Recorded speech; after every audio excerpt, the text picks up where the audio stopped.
ये सब broadcast open है या नहीं है अभी? ओपन है, ओपन है, ओपन है सर, ओपन है। 19 members have joined in. Okay. I CA Pawan Mittal welcome you all on behalf of Hisar branch of NRC of ICI. Respected senior members of the branch, my young friends, today we have with us CA Amarjit Chopra ji, past president of our institute, CA Archana Bhutani ji, partner BSR and Associates. I welcome Amarjit sir and I welcome Archana ji on behalf of Hisar branch of NRC of ICI.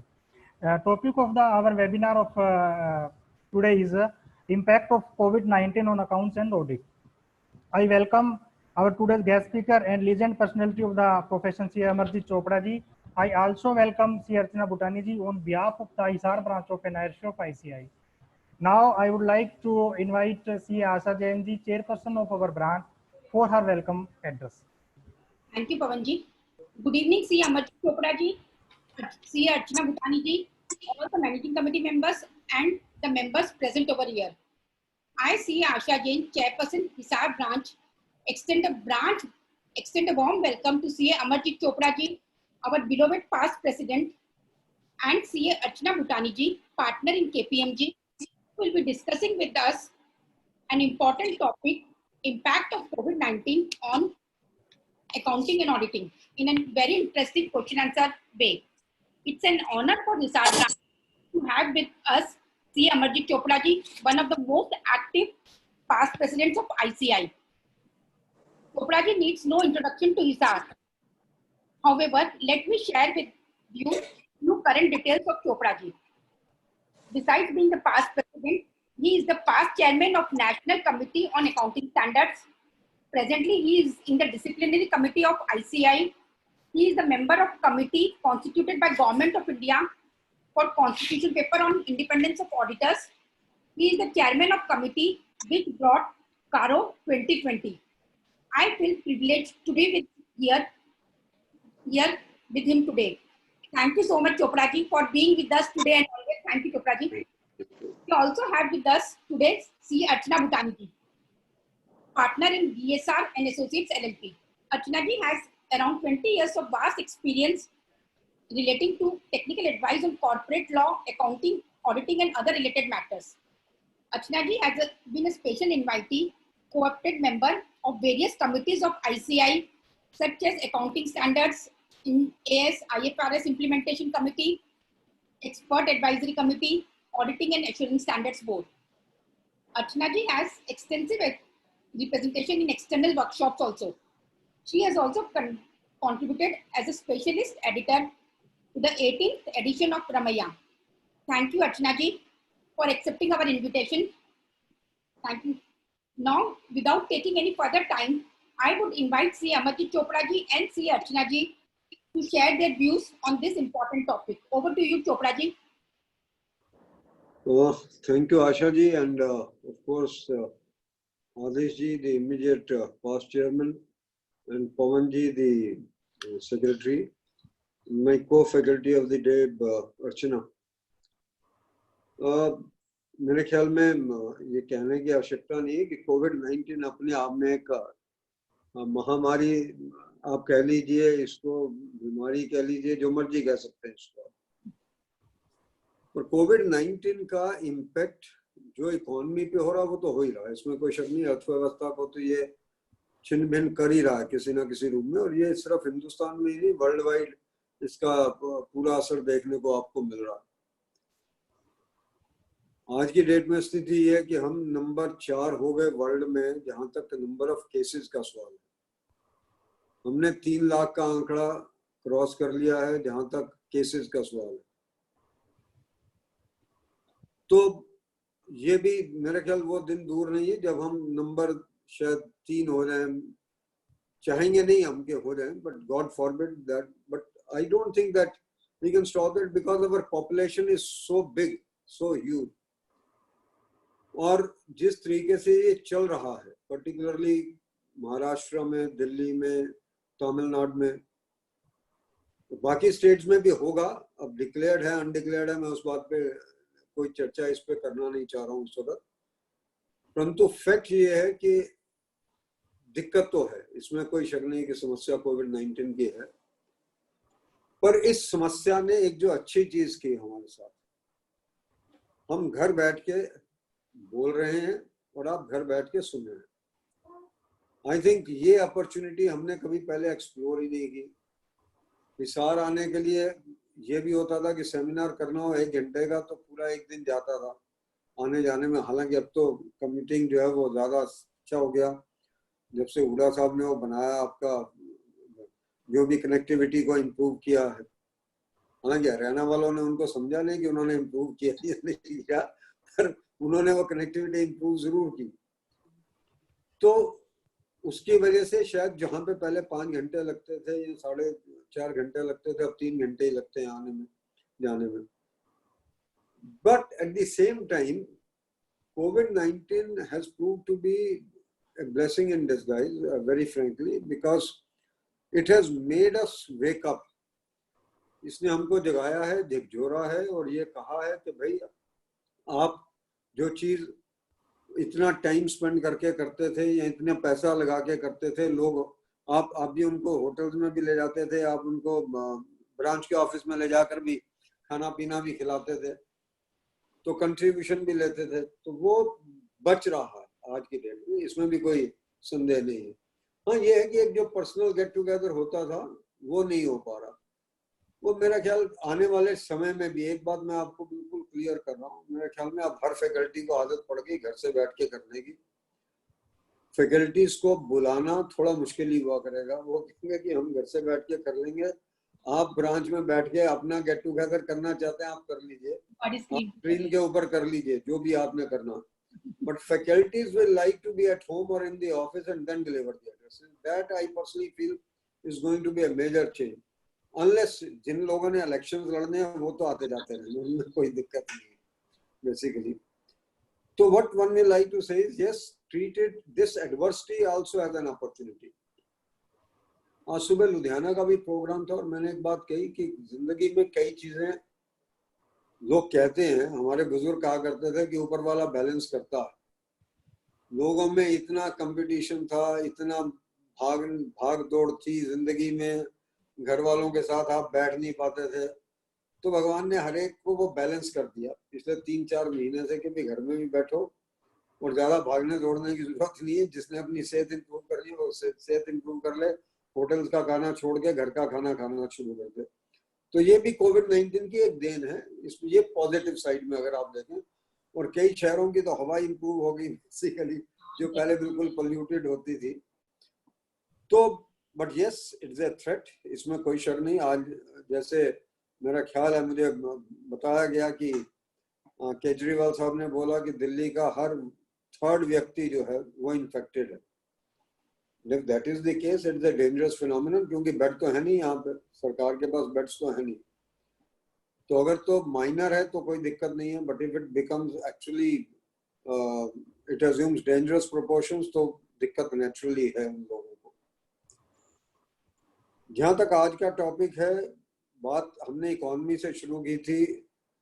Economy और accounting दोनों related हैं अपने आप में, कहीं ना कहीं पे, हम माने या ना माने, क्योंकि जीडीपी की भी कैलकुलेशन आफ्टर ऑल अल्टीमेटली तो अकाउंटिंग फिगर से निकल के आती है। कोविड-19 का अपने आप में बड़ा जबरदस्त इम्पैक्ट है, क्योंकि इसमें एक बात तो पक्की है कि कई बिजनेसेस तो खत्म हो जाएंगे। जिनके पास पैसा नहीं है, जिनके पास बैंकों की फाइनेंस नहीं है, जिनके पास इंश्योरेंस कवर्स नहीं है प्रॉफिटेबिलिटी वगैरह के, उन लोगों को डेफिनेटली कुछ समस्या आने वाली है और वो बिजनेस शायद रहे नहीं। अगर आज की डेट में मैं होटल बिजनेस की बात करूं, टूर ऑपरेटर्स के बिजनेस की बात करूं, ऑटो इंडस्ट्रीज के बिजनेस की बात करूं, क्योंकि बैंक्स ने भी अभी असेस किया है, कुछ बैंक्स ने अभी असेस किया और ये असेस किया कि भाई टेक्सटाइल का जो बिजनेस है उस पर इम्पैक्ट तो सीवियर है, परंतु मीडियम टर्म का है, परंतु अफेक्ट उसका सीवियर नहीं है, अफेक्ट उसका मीडियम है। परंतु अगर एविएशन इंडस्ट्री और होटल इंडस्ट्री को मान के चले तो वगैरह, एक तो लॉन्ग टर्म इम्पैक्ट है इसका और सीवियर इम्पैक्ट है।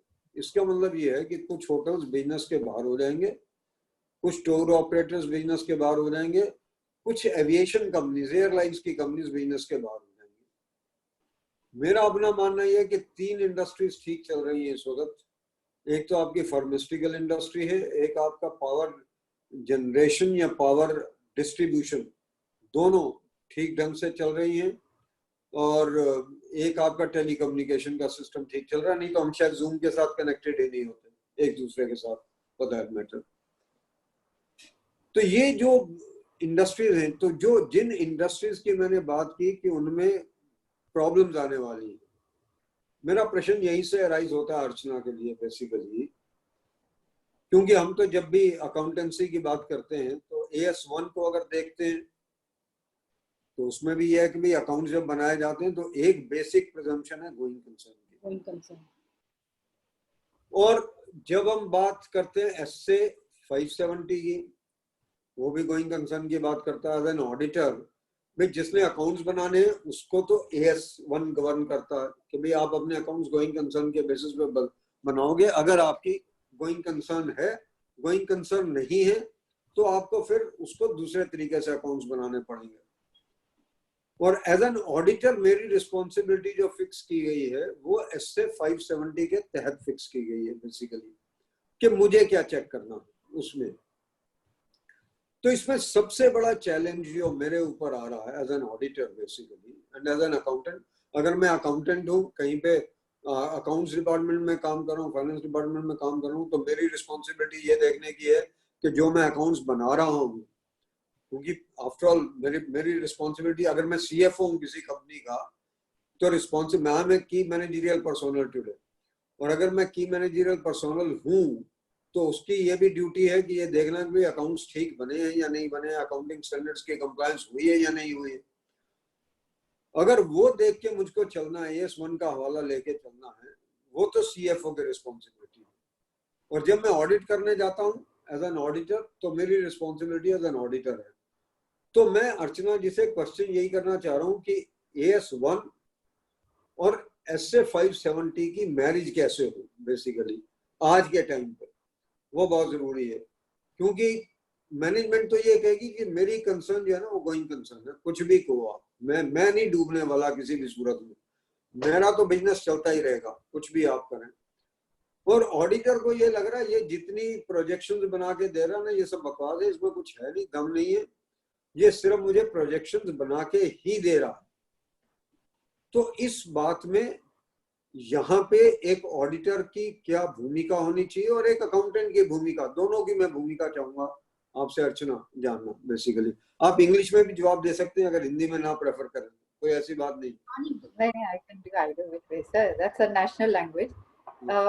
I think question बहुत ही relevant है, and of course like you just said, ये अकाउंटेंट के लिए भी है और ऑडिटर के लिए भी है। और आज के टाइम पे I think responsibility on the auditor ज्यादा है, बिकॉज कोई भी स्टेक होल्डर है they are counting on the auditor कि वो हमें राइट पिक्चर बताएगा। क्योंकि जैसे आपने कहा कंपनी तो यही कहेगी कि मेरा सब ठीक है। So I think there is lot of expectation from the auditor कि वो एक ट्रांसपेरेंट मैनर में एक स्टेक होल्डर को इंफॉर्मेशन दे। ये भी बात सही है कि आज की डेट पे इतनी अनसर्टेनिटी है दैट इतनी फॉर एनीबडी रियली टू से विद सर्टेनिटी कि क्या होगा बड़ा मुश्किल है। तो इस वाले फेज में जहाँ पे एस्टिमेट्स इतने मुश्किल से बन रहे हैं, जहाँ पे बहुत कम आइडिया कि आगे जाके बिजनेस कितना इम्पैक्टेड है, तो उसमें एक एस्टिमेशन अनसर्टेनिटी का भी चैलेंज आता है जो कंपनी के लिए भी है और ऑडिटर के लिए भी है। सो अगर मैं इसमें 2-3 चीजें लूं, एक तो सर जैसे आपने बिगनिंग में कहा कि अगर मैं एविएशन या हॉस्पिटैलिटी सेक्टर देखूं काफी कंपनी चले जाएंगी। सो रिसेंटली जब मेरा किसी से डिस्कशन हो रहा था तो ऐसे ऐसा नहीं कि हॉस्पिटैलिटी सेक्टर में सारी कंपनीज इक्वली इम्पैक्टेड होंगी, हर एक कंपनी का अपना, it's like a stress test. तो आप कितने स्ट्रॉन्ग थे, अगर जैसे हम कहते हैं अगर आपकी इम्यूनिटी बहुत अच्छी थी तो maybe you will be able to withstand a bit more than the others. Basically ये स्ट्रेस टेस्ट है। अगर एक कंपनी ऑलरेडी एक वीक पोजीशन में थी, so this is like saying a final nail on the coffin, और उससे और इशू बनता है। तो ये डिपेंड करता है कि अगर अगर हम ये एक कंजर्वेटिव एस्टिमेट भी लें हॉस्पिटैलिटी में फॉर एग्जांपल कि 2021 में तो बहुत नीचे जाएगा ही जाएगा, चले मार्च 21 तक भी अगर मैं कंजर्वेटिव एस्टिमेट जस्ट एग्जांपल के लिए ले रही हूँ कि आप 45-50% ऑक्यूपेंसी पे वापस आते हैं, तब भी there is a huge impact. But some of the discussions we had ऐसे लग रहा है नेक्स्ट ईयर से they will start picking up again. Now ये जो शॉर्ट टर्म आपने कहा short term to medium term का हिट है, ये कितनी कैपेसिटी है कंपनी की लेने की. तो कुछ आइडिया तो हमें पहले से होगा कि अगर एक कंपनी की हालत ऑलरेडी सेंसिटिव थी, ऑलरेडी देवर फाइनेंशियल फाइनेंशियली देवर सेंसिटिव फैक्टर्स, वहां पे ये कोविड का इम्पैक्ट और प्रोमिनेंट हो जाएगा. तो एक कुछ कंपनीज है जो इसको बियर कर पाएंगी क्योंकि उनकी फाइनेंशियल स्ट्रेंथ बेटर थी. This is also been held by the fact that RBI ने जो आपको मॉरेटोरियम दिया, तो वो जो प्रेशर था कि जब आपका बिजनेस नीचे जा रहा है और आपको लोन रीपेमेंट्स करनी है, वो फाइनेंशियल प्रेशर भी आपका थोड़ा ईज हो जाता है. Now with that done, will you be able to stand the test? So right now sir, going concern बड़ा valid issue है. It is one of the toughest issues to evaluate. Actually going concern and if I can say hand in hand impairment, क्योंकि दोनों में आपको future cash flows के expectations चाहिए, right? तो I think एक तो यहाँ पे what we have seen works is rather than just relying on companies estimates, अगर इंडस्ट्री रिपोर्ट्स है, कोई भी थर्ड पार्टी रिपोर्ट्स है जो एक डिस्कशन आ रहा है इकोनॉमी कैसे पिक कर रहा है या वो सेक्टर कैसे पिक कर रहा है, एक तो उसको यूज करें. दूसरा हमने देखा अगर आप मल्टीपल सिनेरियोज लेके चेक करें तो एक आपको बेटर आइडिया आता है. अगर मैनेजमेंट आपको एक पर्टिकुलर एस्टिमेट देती भी है, आप उसकी सेंसिटिविटी एनालिसिस करें, विच मीन्स कि आप जो उन्होंने अजम्पशंस ली उसको 5-10% ऊपर नीचे करके देखें कि कितना ये, अगर बिकॉज ऑब्वियसली सब कुछ एग्जैक्टली तो चलेगा नहीं. So one is right now checking, let me not say checking, making a going concern assessment बड़ा critical है because उससे पता चलेगा एक कंपनी की हालत क्या है, उसका रियल जो आप एक हेल्थ चेक कर पाएंगे, हेल्थ चेक आप एक इस असेसमेंट से कर पाएंगे, एक होलिस्टिक असेसमेंट है कंपनी का. So I think it becomes more important. I think estimates are very critical. और जैसे आपने कहा, मतलब एक मेरी किसी फेलो कोलीग से बात हो रही थी तो उसने कहा कि भाई आप मुझे बताएं मेरे को कोई भी एस्टिमेट दे, मैं क्या चैलेंज करूं, और मेरे लिए रियली टू से कि क्या ग्रोथ आएगी, मेरे पास क्या रियली है. उधर मैंने जैसे पहले कहा कि I think one, external sources use करें, कंजर्वेटिव एस्टिमेट्स ले, मल्टीपल सिनेरियोज ले, सेंसिटिविटी एनालिसिस करें. नाउ ये सब करने के बाद there can be 3 or 4 scenarios. एक तो है कि भाई कंपनी बहुत स्ट्रॉन्ग है, you have such large hotels, हो सकता है वो 6 महीने उनकी ऑक्यूपेंसी इंपैक्टेड भी हो तो चलो they will survive. But then you can have hotels और कंपनीज इन बिटवीन जिनका इतना स्ट्रॉन्ग नहीं है फाइनेंशियल बेस. नाउ उस केस में like you said कुछ तो निकल जाएंगी. like recently only I was reading about Khan market, such a known market of Delhi, and it is stated to be the most expensive real estate market. And I'm told that एक per square feet area restaurants have started closing. 19,000 Sorry? रुपए per feet, 19,000 रुपए per feet का किराया है वहां पे. ये आप इमेजिन करिए 19,000 रुपीस पर स्क्वायर फीट का रेंट, जो कि डिफरेंट सिटीज में मतलब कि पर स्क्वायर यार्ड की कॉस्ट नहीं है, वो यहाँ पे रेंट है पर स्क्वायर फीट का. I think that's phenomenal. वहां पे well known restaurants they are now declaring that will be closing in 3 months or whatever. तो कुछ है जो नहीं स्टैंड कर पाएंगे, दे विल मूव आउट. कुछ है जिनका आएगा मटेरियल अनसर्टेनिटी जैसे जो स्टैंडर्ड कहता है वो आ जाएगा कि ठीक है हमको लगता है कि प्रॉब्लम्स हैं बट ओवरऑल हम सर्वाइव कर जाएंगे, ये XYZ इश्यूज है, लेकिन मैनेजमेंट का ये मिटिगेटिंग प्लान है, रीजनेबल लगता है. तो अनसर्टेनिटी थोड़ी है बट एक ओवरऑल बेसिस पे लगता है ये कंपनी सर्वाइव कर जाएगी, तो एक मटेरियल अनसर्टेनिटी है. और एक सिचुएशन और भी है जिसमें which is much earlier, which is to say कि ये इनिशियल स्टेजेस ऑफ सिकनेस ही है, मतलब मटेरियल अनसर्टेनिटी भी नहीं है बट इनिशियल स्टेजेस है. तो बहुत सारी रिपोर्टिंग परमिटेशंस और कॉम्बिनेशंस हो सकते हैं. I think we'll have to see कि भाई एक कंपनी को कोविड ने कैसे इम्पैक्ट किया. कुछ लाइक आई सेड आपको पहले से आपके पास इंडिकेटर्स होंगे कंपनी के हेल्थ के, operational indicators, financing indicators etcetera. जो भी आपने पहले एस्टिमेट लिए थे अब आप उसको रिविजिट करके you will have to see what is the position again. Now कुछ न्यू इंडिकेटर्स भी आएंगे. सो फॉर एग्जांपल अगर आपके बिकॉज आपकी परफॉर्मेंस नीचे गई तो हो सकता है आपके लोन कोवेनेंट्स ब्रीच हो गए. नाउ उससे क्या इम्प्लीकेशंस है, आपकी कॉस्ट कैसे अफेक्ट हो रही है. कईयों की कॉस्ट ऊपर जा सकती है बिकॉज जैसे I was just reading hotels are going to put in place additional sanitation procedures, there will be more cost etcetera. So I think cost कैसे अफेक्ट होती है, रेवेन्यूज कितने नीचे जाते हैं. जैसा आपने कहा if travel reduces to some extent there will be some sectors which will be impacted by reduced travel. तो बहुत ही ये सेंसिटिव असेसमेंट है if I can say, but ये बड़ा असेंशियल है बिकॉज एक तो हो गया आपने इंडिविजुअल लाइन आइटम पे देखा मेरा पीपी कैसा है, मेरा इन्वेंट्री का राइट डाउन है या नहीं. ये पूरी कंपनी का हेल्थ चेकअप आप करके एक ओपिनियन दे रहे हैं ये बचेगी या नहीं. सो आई थिंक वहां पे बहुत जजमेंट चाहिए. We need to be very careful. Estimates को बड़े ध्यान से देखने की जरूरत है. That is a responsibility. And एक टॉपिक सर जो इसमें if I can just add, जो हमने बहुत बात किया है कि इसको जहां तक आपको इंडिकेटर्स आ रहे हैं आप उतना अपना असेसमेंट बढ़ाएं. तो अगर आप अगस्त या सितंबर में, जैसे प्राइवेट कंपनीज हैं सितंबर में कर रही है, तो सिर्फ वो मार्च 21 तक की सिचुएशन ना देखे, वो उसके आगे का भी देखे.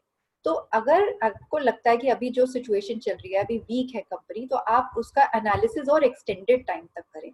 So this assessment मेरे हिसाब से एक holistic assessment है about the strength of the company and it will assume a lot of importance. And एक point इधर मैं ये भी ऐड करना चाहूंगी सर, quite often हमने देखा है लोग कहते हैं जी ये मैं लोन पे कर दूंगा तो मैं सब ठीक है, राइट, या फिर मेरे पास इतना कैश बैलेंस बचा है तो ठीक है. बात सिर्फ फाइनेंसिंग की नहीं है. फाइनेंसिंग एक आपका एक्टिविटी है बट आप बिजनेस में है फॉर योर ऑपरेशनल एक्टिविटीज. तो आपको ये असेस करना कि आपका कस्टमर बेस, सप्लायर बेस कैसे इम्पैक्टेड है, आपके ऑपरेशंस कैसे इम्पैक्टेड है, वो चेक करना जरूरी है. तो ये हो सकता है आप कल को कहें जी मैं बिजनेस बंद कर रहा हूँ, मेरे पास तो इतना कैश पड़ा है, ठीक है, you will withdraw that cash. But the going concern assessment is not just about financial strength, it is also about being able to continue in business. तो आई थिंक ये 3-4 चीजें हैं which I would actually say that बड़े ध्यान से देखने की जरूरत है. और ये असेसमेंट इतनी आसान होने वाली नहीं है और इसमें आई थिंक मैनेजमेंट के साथ डिस्कशंस जल्दी से स्टार्ट करने चाहिए.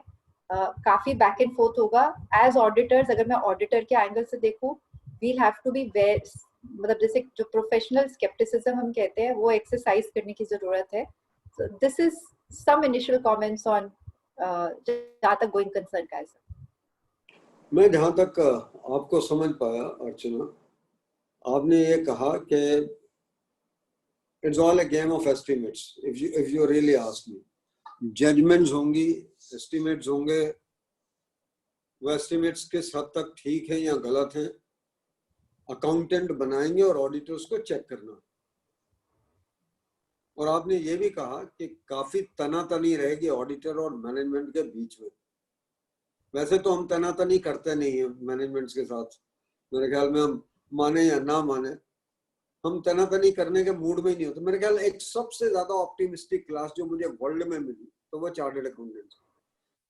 क्लाइंट की हेल्थ कैसी भी हो उनको अच्छी लगती है हमेशा, मतलब कि कुछ हो या ना हो उसके अंदर वो कहते हैं सब कुछ ठीक ठाक, कोई दिक्कत नहीं है, कोई प्रॉब्लम ही नहीं, समस्या ही नहीं किसी क्लाइंट के साथ. परंतु ये जो पोजीशन है जिसमें हम पोजीशन में हैं, और एक बात जो सबसे बढ़िया आपने कही है वो ये कहा कि भाई क्लाइंट्स को एंगेज करें डिस्कशन में जितनी जल्दी आप कर सकते हैं, क्योंकि आप उनसे ये पूछें कि भाई आप, क्योंकि गोइंग कंसर्न है क्या. पहले तो हम ये तो बताएं सबको कि गोइंग कंसर्न का मतलब ये है कि भाई इन द नियर फ्यूचर आप अपनी एक्टिविटीज को क्लोज डाउन नहीं करने वाले, या तो सारी एक्टिविटीज को या सब्सटेंशियली सब एक्टिविटीज को आप क्लोज डाउन नहीं करने वाले. In the near future, in the near foreseeable future, जो आप फ्यूचर देख सकते हैं, और नॉर्मली हम फ्यूचर 12 महीने का ही देख सकते हैं, उससे ज्यादा का नहीं.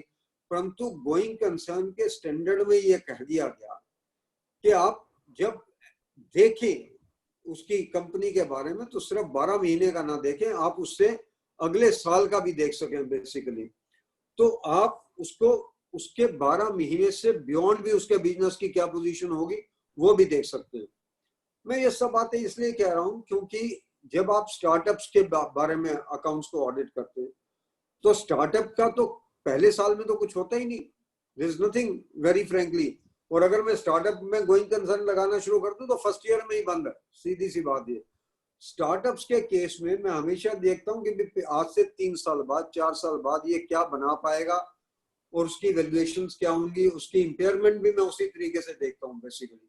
तो आई थिंक जब मैं गोइंग कंसर्न का कंसेप्ट लेके जाऊंगा मैनेजमेंट्स के पास, उसको जब चैलेंज करूंगा, तो मैं सिर्फ 1 साल के प्रोजेक्शंस के ऊपर नहीं, और इसके लिए सबसे ज्यादा जरूरी होगा हर एक ऑडिटर को, ये मैं कह रहा हूं बड़ा बिल्कुल स्पष्ट शब्दों में कह रहा हूं, हर ऑडिटर को गूगल पे जाके जितने ज्यादा आर्टिकल अपनी उस इंडस्ट्री उस ट्रेड के बारे में पढ़ सकता वो पढ़े, क्योंकि वो आर्टिकल्स उसको ये बता पाएंगे कि भाई ये इंडस्ट्री का फ्यूचर क्या है। अगर आज की डेट में आप पूछें, अगर कोई क्लाइंट किसी का हो ऑटो इंडस्ट्री का, ऑटो इंडस्ट्री वाला कह रहा है कि सब कुछ ठीक ठाक चलेगा, मारुति कह रहा है कि मैं प्रोडक्शन ही नहीं करूंगा अगले 3 महीने, फिर क्या होगा? तो I think what is important is that we have to go to Google to find out the information. जो आपने एक बात बहुत अच्छी कही कि I have not only to look at the finances कि फाइनेंस अवेलेबल है या नहीं, what is more important is कि आपका जो कस्टमर है वो कस्टमर भी सर्वाइव कर रहा है या नहीं कर रहा। आपके अगर मेन कस्टमर सपोज कीजिए स्पेन में है और यूएस में है, और दोनों कंट्रीज प्रॉब्लम है कोविड-19 की वजह से, और उनकी प्रायोरिटी इस वक्त आपका बिजनेस नहीं है, उनकी प्रायोरिटी है to save the life of the various individuals. उनका प्रायोरिटी ये है ही नहीं कि बिजनेस रन करना, उनकी प्रायोरिटी होगी कि भाई हम किस तरीके से अपने आप को स्टेबलाइज कर सके ताकि जीवित तो रह सके। मेरे ख्याल में जो मोदी जी ने सबसे पहले नारा दिया था वो सबसे ज्यादा रेलेवेंट है, जान है तो जहान है बेसिकली। बाद में ठीक है वो हो गया कि जान भी जहान भी बेसिकली, पर जो सबसे पहला नारा था that was the most relevant of the lot, कि जान है तो जहान है बेसिकली। और ये मैं कुछ भी कोई भी व्यक्ति कहे, nobody wants to die in the world, even at the age of 90 nobody wants to die, let's be very clear about it। वो उस वक्त उसको लगता है कि यार पोते की शादी हो जाए, पोती की शादी हो जाए, फिर उनके आगे भी कुछ देख लूं। It always continues like that very frankly. And और हिंदुस्तान में तो इससे ज्यादा अटैचमेंट होती नहीं, वो जो अगली जनरेशन है उनके साथ ही अटैचमेंट चलती रहती, फिर आगे वो भी सोचते पोते का भी कुछ हो जाए basically. So that always continues. तो मेरा अपना मानना ये है कि जब आप एक्सपोर्ट ऐसी कंट्रीज को कर रहे हैं, बेच ऐसी कंट्रीज में रहे जहां पे ये बड़ा भयंकर रूप धारण कर चुकी है और आपको एक्सपोर्ट्स होने की कोई संभावना नहीं अगले साल में, तो आपका going concern can come into problem unless you can demonstrate. यहाँ तो आप ये डेमोन्स्ट्रेट करें, ये प्रूव करें कि अगर हम यूएस को एक्सपोर्ट नहीं करेंगे तो यूके को कर देंगे, यूके को नहीं करेंगे जर्मन को कर देंगे, जर्मन को नहीं करेंगे कहीं और कर देंगे। तो वो बहुत जरूरी है। देखिए अगर आप अफ्रीका में एक्सपोर्ट कर रहे होते तो पोजीशन कुछ और होती, यूएस में एक्सपोर्ट कर रहे हैं तो पोजीशन कुछ और है। अगर आप अफ्रीकन कंट्रीज के एक्सपोर्ट पे रिलाई कर रहे हैं तो वहां पे मरने की संभावना ज्यादा है, क्योंकि अगर वहां पे बीमारी हुई तो फिर वो उठ ही नहीं सकते बेसिकली, बिकॉज उनकी वो पोजीशन नहीं। जबकि यूएस या यूके या स्पेन वगैरह तो फिर रेजिलियंस करके शायद उठ जाए वापस। तो मेरे ख्याल में ये सब फैक्टर्स कंसिडर करने पड़ेंगे। और मैं ये बातें इसलिए कह रहा हूँ क्योंकि जितने भी मेरे सीए भाई यहाँ बहने बैठे हैं यहाँ पे, उनको एक बात का तो बड़ा सिंपल सा है, जो कंपनी ऑडिट नहीं भी कर रहे ना उसके लिए भी बोल रहा हूँ ये बात बड़ी क्लियरली। अगर आप टैक्स ऑडिट भी कर रहे हैं तो टैक्स ऑडिट पे भी अकाउंटिंग स्टैंडर्ड और ऑडिटिंग स्टैंडर्ड उतना ही लागू है जितना कि किसी और कंपनी पे है। जिस वक्त आप टैक्स ऑडिट करने किसी प्रोप्राइटरी का या पार्टनरशिप का जाएंगे, वहां पे भी AS1 की गोइंग कंसर्न का कंसेप्ट तो आज आपको देखना ही पड़ेगा। और 31 मार्च में ये ज्यादा जरूरी है देखना। 31 मार्च 2020 की बात कर रहा हूँ, 31 मार्च 2021 तक तो वैसे ही क्लियर हो जाएगा कि कंपनी सर्वाइव करेगी या नहीं करेगी। सवाल 31 मार्च 2020 का है कि जहां पे आपको ये सारे एस्टिमेट्स चेक करने पड़ेंगे कि ये अकाउंट्स गोइंग कंसर्न के बेसिस पे बनने चाहिए थे या नॉन गोइंग कंसर्न के बेसिस पे बनने चाहिए थे। तो मेरा अपना मानना ये है कि मैनेजमेंट तो आपको सब रोजी पिक्चर देगी। देखिए मैनेजमेंट को ये कहेगी नहीं कि जी मेरा कुछ जाने वाला। और दूसरी बात मेरे ख्याल में एक बात और जो उभर के आती है सामने वो ये है कि भाई जब आप कोई भी एस्टिमेट है, गोइंग कंसर्न का कंसेप्ट सिर्फ बिजनेस के साथ ही नहीं कि आज की डेट में बिजनेस है या नहीं है, इसके भी ऊपर डिपेंड करता है कि मैं अपने बिजनेस को डाइवर्सिफाई कर सकता हूँ या नहीं कर सकता हूँ। अगर मेरा क्लाइंट मुझे ये बता सके कि मैं इलेक्ट्रिकल गुड्स के बिजनेस से निकल के कोई और बिजनेस स्टार्ट कर सकता हूँ और मेरे में एबिलिटी है, मेरे पास फंड्स हैं उसको करने के लिए, और वो बिजनेस मेरा चल सकता है, तो मुझे कोई दिक्कत नहीं है. Absolutely no issue in that. I will still treat it as a going concern if you ask me. और दूसरी बात ये, अगर मेरा बैंक मुझे सपोर्ट करने को तैयार, तो I can still continue to be a going concern, because then I can survive for another period of 1 year or 2 years basically. तो मुझे फिर 2 साल की 3 साल की प्रोजेक्शन लेने की जरूरत होगी. पर अगर मेरा बैंक मुझे सपोर्ट करने को तैयार नहीं है, पैसे मेरी जेब में नहीं है, तो मैं सरवाइव कैसे करूंगा? Then I can not survive. And one thing more, I think our clients, अब जहां पे भी हमारे क्लाइंट्स हैं, ये जरूरी होगा आप क्लाइंट्स को सजेस्ट करना कोविड-19 को देख के कि भैया लॉस ऑफ प्रॉफिट की पॉलिसी भी लिया करो. सिर्फ अर्थक्वेक और फायर की पॉलिसी मत लो, लॉस ऑफ प्रॉफिट की भी पॉलिसी लो कि कभी ऐसी महामारी आ जाए और आपका बिजनेस ना हो तो आपका लॉस ऑफ प्रॉफिट क्या है वो भी आपको मिल सके कहीं पे. I think all those things will have to be seen. It can be one part of our advisory to the clients for that matter. So what one is trying to say is, and I would like to you have your comments on this, Archana, कि bank की support, अपने पास पैसा और business का diversification की possibility से ये result निकल सकता है कि आई can still be A going concern, whereas today I'm in problem. So if you want to offer any comments to this. Absolutely sir, right. So like I said, आपको दोनों चीजें चाहिए, ऑपरेशंस भी चाहिए, फाइनेंस का भी है, तो वो दोनों हैंड इन हैंड ही है. फाइनेंस नहीं होगा तो आप ऑपरेशंस क्या करेंगे, और फाइनेंस है लेकिन ऑपरेशंस नहीं है तो भी आपको कंसर्न नहीं है. So they both go hand in hand. And you are absolutely right, companies to survive will rethink their strategy, और ये भी गोइंग कंसर्न असेसमेंट का पार्ट होगा. एंड उससे रिलेटेड और इम्प्लीकेशंस आ सकते हैं. अगर मैं डाइवर्सिफाई कर रही हूँ तो मेरी एग्जिस्टिंग बिजनेस की इम्पेयरमेंट एक्सेट्रा. तो बट आपका पॉइंट एकदम वैलिड है, मैं इस पे और टाइम नहीं लूंगी. बट राइट कि भाई आई विल सी ये प्रॉब्लम्स हैं, अब कंपनी उसको कैसे मीट कर रही है. अगर फाइनेंस की प्रॉब्लम है तो कैसे मीट कर रही है, अगर मेरा कस्टमर लॉस हो रहा है तो इनका क्या प्लान है. तो हर इशू के लिए जो उस कंपनी में है हमें देखना पड़ेगा कंपनी का प्लान क्या है. And those plans should be reasonable and realistic. ये नहीं कि कोई सपने दिखा दिए हमें ये भी कर देंगे ये भी कर देंगे. समवेयर हमें ये भी टेस्ट करना पड़ेगा कि जो प्लान कंपनी कह रही है कितना डुएबल है, उसकी एबिलिटी है करने की, उसके पास रिसोर्सेज है करने के, चाहे फाइनेंशियल रिसोर्सेज हो चाहे टेक्निकल रिसोर्सेज हो, could be man power etcetera, जो भी है. तो वो एक टेस्ट करना वो भी एक इम्पोर्टेंट बात होगी. But you are absolutely right, game पूरा ओपन है. आप किस तरह से सर्वाइव कर सकते हैं आप डेमोन्स्ट्रेट कर दीजिए. It is And sir, if I can basically, yeah, please. Sorry, but I'll come back. मैं तो रिपोर्टिंग कर रही थी सर, I'll come later. पहले आप अपना पॉइंट बोलो. मैं ये कह रहा हूँ, it is just like a 2020 match which is open till the last ball is bowled basically. बिल्कुल 2020 की गेम IPL की कि लास्ट बॉल तक कुछ भी हो सकता है किसी भी मैच में. तो यहाँ पे गोइंग कंसर्न का जो कंसेप्ट है आपको हर इशू के ऊपर देखना पड़ेगा, और लास्ट बॉल तक ये भी हो सकता है कि गोइंग कंसर्न है और गोइंग कंसर्न नहीं है बेसिकली. तो आपको आखिरी वक्त तक अपनी नजर गड़ा के रखनी होगी हर इशू के ऊपर कि कौन सा इशू यहाँ पे खराब हो सकता, और गूगल की पूरी मदद लेनी पड़ेगी. ये मैं कहना चाह रहा था इस वक्त. और जो आपने रिपोर्टिंग की बात कही, इनको मैं एक बात जरूर बताना चाहता हूँ कि SA700 जब आप पढ़ेंगे तो उसके अंदर गोइंग कंसर्न पे मुझे कमेंट करना ही करना है इन एनी केस. आगे आप बता दीजिए रिपोर्टिंग में. So one is absolutely right. I think I was just sharing recently जब हमने going concern assessment करे, frankly मतलब जो effort गई है is much more than what I would have done in earlier years. जिस तरह से हमने estimates को देखा, जैसे हमने specialist कई बार आपको involve करना पड़ जाता है, आपको industry reports चाहिए, the information जो है much more analysis आपको बहुत detail करना पड़ेगा. The other thing from reporting, what I was trying to say was sir, अभी तक जो public domain में available है large listed entities के results है, अगर आप उसमें देखेंगे तो इतना going concern के challenges अभी तक नहीं आए हैं. So मैंने जैसे for example जब hospitality का check किया तो 4 मैंने जो देखे, there were 4 corporates that I saw जिनका EOM है, emphasis of matter है.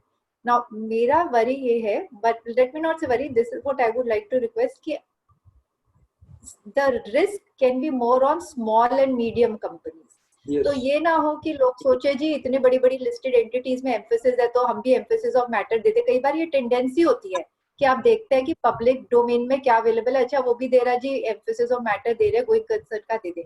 वो ना करें। I think everybody will have to make their own assessment. और ये मान के चले कि बड़ी कंपनीज के पास सपोर्ट ज्यादा है, some of them are in multinationals, उनकी ग्लोबल सपोर्ट है, बैंक्स की सपोर्ट उनके लिए एक अलग तरीके से होगी। और अगर आप एक कंपनी को देख रहे हैं जो एक स्मॉल और मीडियम साइज में हो, तो आई थिंक वहां पे रिस्क ऑफ गोइंग कंसर्न ज्यादा है। तो मुझे risk of going concern listed में कम, अनलिस्टेड और private, small and medium private में वहां पे रिस्क मच मोर है। I fully endorse your view. Reason being, क्योंकि जो मेरी MSME है बेसिकली, मैं I am more worried about MSME, और हम बात भी जहाँ पे कर रहे हैं वहाँ पे MSMEs में ज्यादा प्रॉब्लम आने वाली है बजाय बड़ी एंटिटीज के। क्योंकि मुझे जिंदल्स में इतनी ज्यादा प्रॉब्लम नजर आती, क्योंकि they will still have some kind of a financial support either from the banks और ऑन देयर ओन।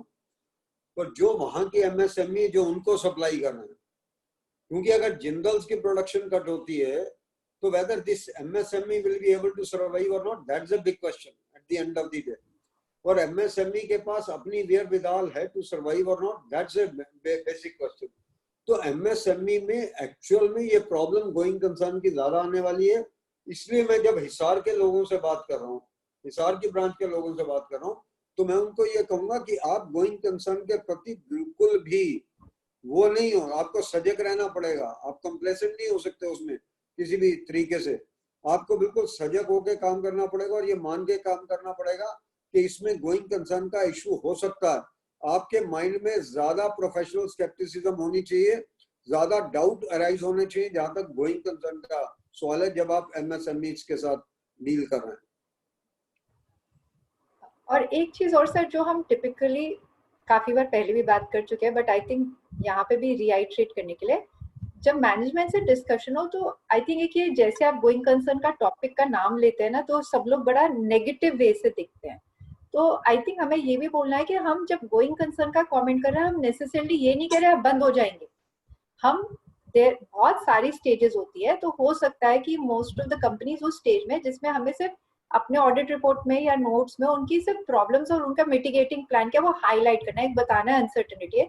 तो इसको नेसेसरली इसको बहुत नेगेटिव भी ना ले, ये ना प्रिज्यूम करके चले कि नेसेसरली कंपनी बंदी हो रही है। मैनेजमेंट को हम I don't think that is the whole object of starting the discussion. Initial discussion तो ये स्टार्ट होना चाहिए, हमें पता नहीं चल रही है नहीं चल रही, हम तो समझना चाहते हैं कि क्या है, बट इसको हमेशा मतलब एक्सट्रीम में ना देखे कि या तो गोइंग कंसर्न है या नहीं है, इतना एक्सट्रीम में ना देख के ये भी देख लें कि बीच के स्टेजेस भी है। काफी सिचुएशन में सिर्फ मटेरियल अनसर्टेनिटी डिस्क्लोजर भी चल सकता है, तो वो एक असेसमेंट करना जरूरी है। इसको बहुत नेगेटिव भी ना मतलब नेगेटिव एकदम उससे ना स्टार्ट करें। मैं अगर आपसे एक क्वेश्चन पूछूं और जो इनके लिए बहुत रेलेवेंट है सबके लिए, क्योंकि मेरे ख्याल में हमें यह बताना पड़ेगा, अगर मैनेजमेंट अपना नोट देती है with regard to going concern, तो एज एन ऑडिटर मेरा क्या रोल होगा? मैनेजमेंट के नोट से मैं एग्री करता हूं तो रोल क्या होगा? मैनेजमेंट के नोट से एग्री नहीं करता हूं तो क्या रोल होगा? और मैनेजमेंट नोट नहीं देती है तो क्या रोल होगा? मेरे ख्याल में ये जो तीनों सिचुएशंस हैं, ये हमें इन सबको बतानी चाहिए, क्योंकि अगर ये बताएंगे तभी इनका जो है वो काम बनेगा। क्योंकि जब ये 705 पे जाएंगे, फिर ऐसे 705 पे जाएंगे, तब इनको वो बात का ध्यान रखना पड़ेगा। ऐसे 700 रेड विद ऐसे 705 एंड ऑफ कोर्स ऐसे 706 also at the same time. पर मैं फिर रिपीट कर रहा हूँ at the cost of repetition, and particularly the member should be with me on this particular point. अगर मैनेजमेंट अपना नोट देती है गोइंग कंसर्न के बारे में, कुछ भी नोट देती है, मैं उससे एग्री करता हूं, मैनेजमेंट के नोट से एग्री नहीं करता हूं, या मैनेजमेंट नोट देती ही नहीं है, then what will be the role of the auditor? I think that is the point I am trying to find out. Yes, Archana.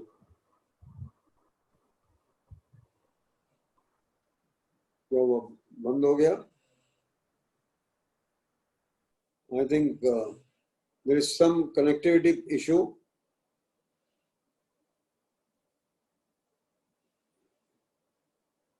There's some connectivity issue. In any case, जब तक अर्चना वापस आती है तब तक मैं ये बता सकता हूँ कि अगर मैनेजमेंट अपना नोट देती है और मैं उससे एग्री करता हूँ तो उसका एक डिस्क्लोजर मेरी रिपोर्ट में काफी है. Basically there is no harm in that. Management जो नोट देती है मैं उससे एग्री नहीं करता हूँ तो उसमें मॉडिफिकेशन भी हो सकती है रिपोर्ट की. और मैनेजमेंट नोट देती ही नहीं है गोइंग कंसर्न का तो डेफिनेटली मेरी क्वालिफिकेशन आएगी. 100% उस केस में मेरी क्वालिफिकेशन आएगी to the auditor's report under all circumstances. So I think that particular part should be taken care of. अगर मैनेजमेंट का अपना गोइंग कंसर्न के ऊपर नोट देना जरूरी है, अगर मैं एग्री करता हूँ तो कोई दिक्कत ही नहीं है. देन आई विल से कि भाई मैनेजमेंट ने जो नोट दिया है I don't find anything misleading there. और अगर उनके नोट से एग्री नहीं करता हूँ, अगर मुझे मटेरियल मिसस्टेटमेंट का नजर नहीं आता तो मुझे सिर्फ एक डिस्क्लोजर के रूप में बच सकता हूँ. पर अगर मुझे ये लगता है कि ये इससे मटेरियल मिसस्टेटमेंट हो सकता है तो मुझे क्वालिफाई भी करना पड़ सकता. और अगर मैनेजमेंट नोट ही नहीं देती है, in that case in any case I will have to qualify the report in those circumstances under 705. तो मैंने ये I thought that I will make it very clear to the members at large. तो आपको सबसे जरूरी है कि management से ये इंसिस्ट करना है कि वो अपना नोट जरूर दे under all circumstances. The management should be giving its note on the in the financial statements. Yes, Archana, you are back. Sorry, sir, I got locked out. No, I can find it. पर आपकी photo दो जगह appear हो रही है इस वक्त. कोई बात नहीं. Okay, you're right. Sorry, you want to go back to the reporting matter?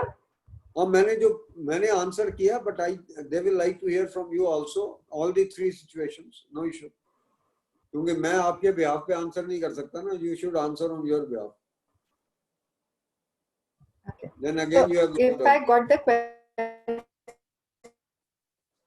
there's some connectivity issue at your end.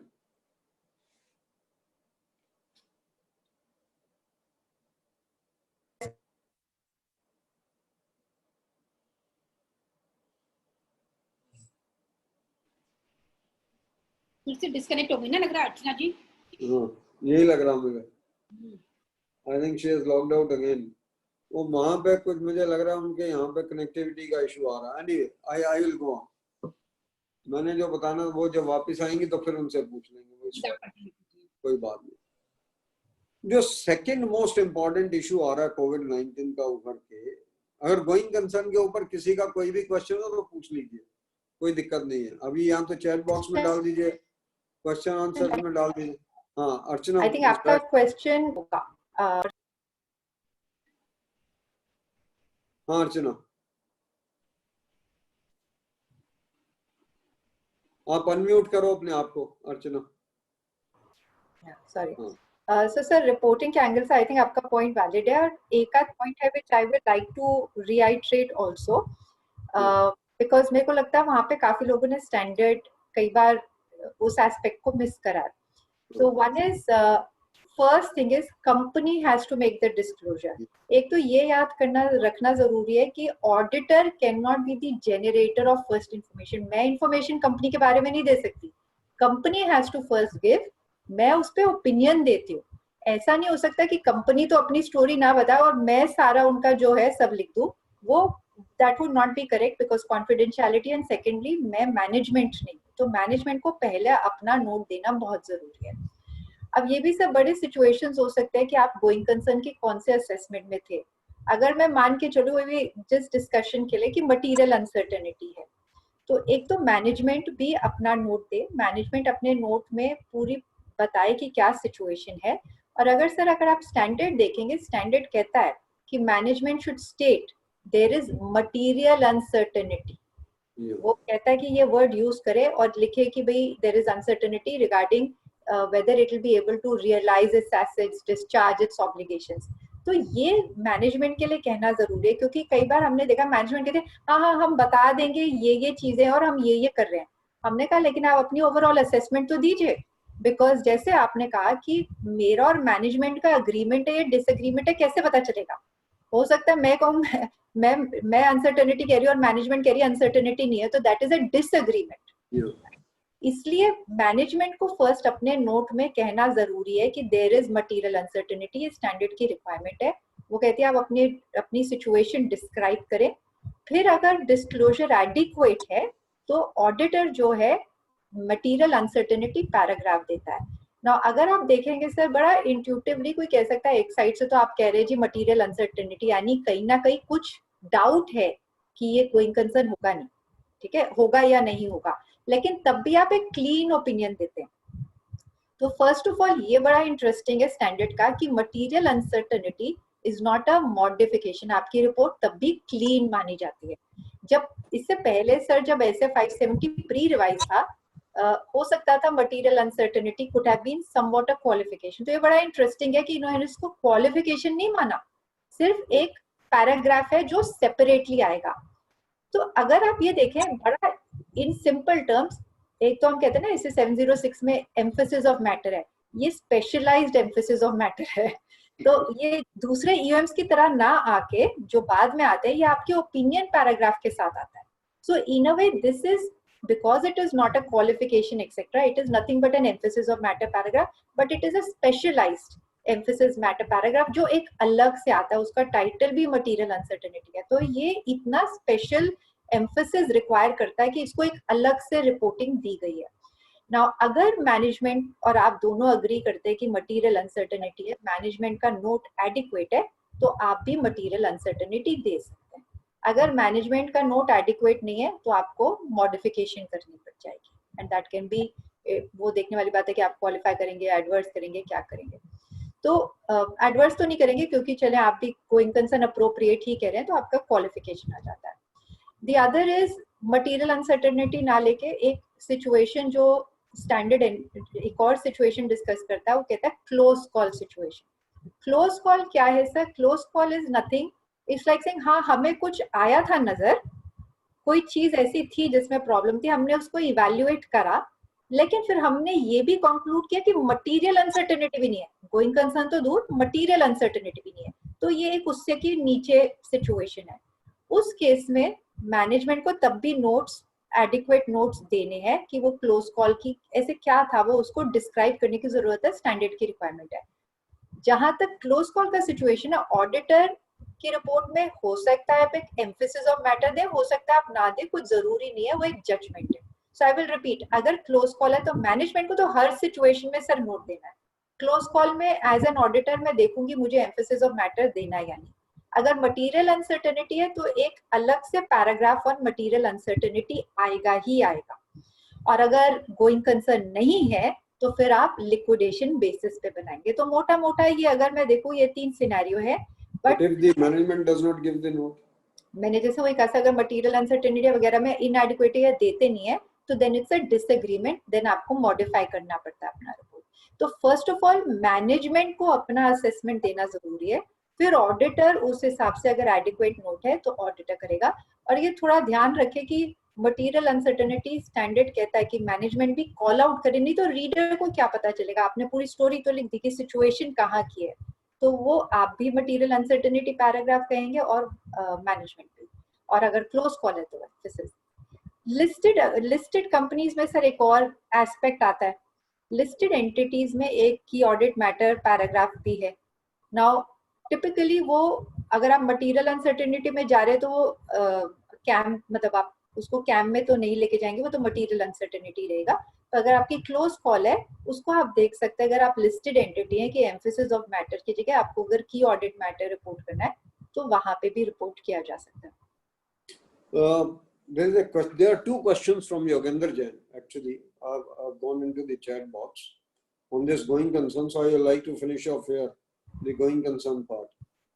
पहला क्वेश्चन उनका ये है कि जी जब हम ऑडिट करते हैं 1/4/20 के बाद और जब तक ऑडिट करेंगे तब तक पता लग जाएगा कि ये गोइंग कंसर्न है ना. I don't agree. आपके ऑडिट के कंक्लूजन तक सिर्फ उस पीरियड की ट्रांजैक्शन से नहीं आपको पता लग सकता है it is a going concern, फिर तो सारी की सारी नॉन गोइंग कंसर्न हो जाएंगी, ये आपको बता रहा हूँ। क्योंकि अगर मैंने किसी का ऑडिट जून जुलाई में खत्म कर दिया तो business turnover of every company is less by almost 2/3, क्योंकि अप्रैल 0 है, मई 0 है। कैन यू इमेजिन कि पूरे इंडिया में एक भी कार नहीं बिकी अप्रैल के अंदर, किसी भी ब्रांड की, किसी ब्रांड की एक कार नहीं बिकी है। तो अगर मैं सिर्फ इसी पीरियड को मान के चल पड़ूंगा कि जो इस पीरियड में हो रहा वो इंडिकेटर है कि बिजनेस चलेगा या नहीं चलेगा, I don't agree with that. I think we have already explained, you have to get into the judgements maybe of 1 year और maybe more than 1 year depending upon how good it is.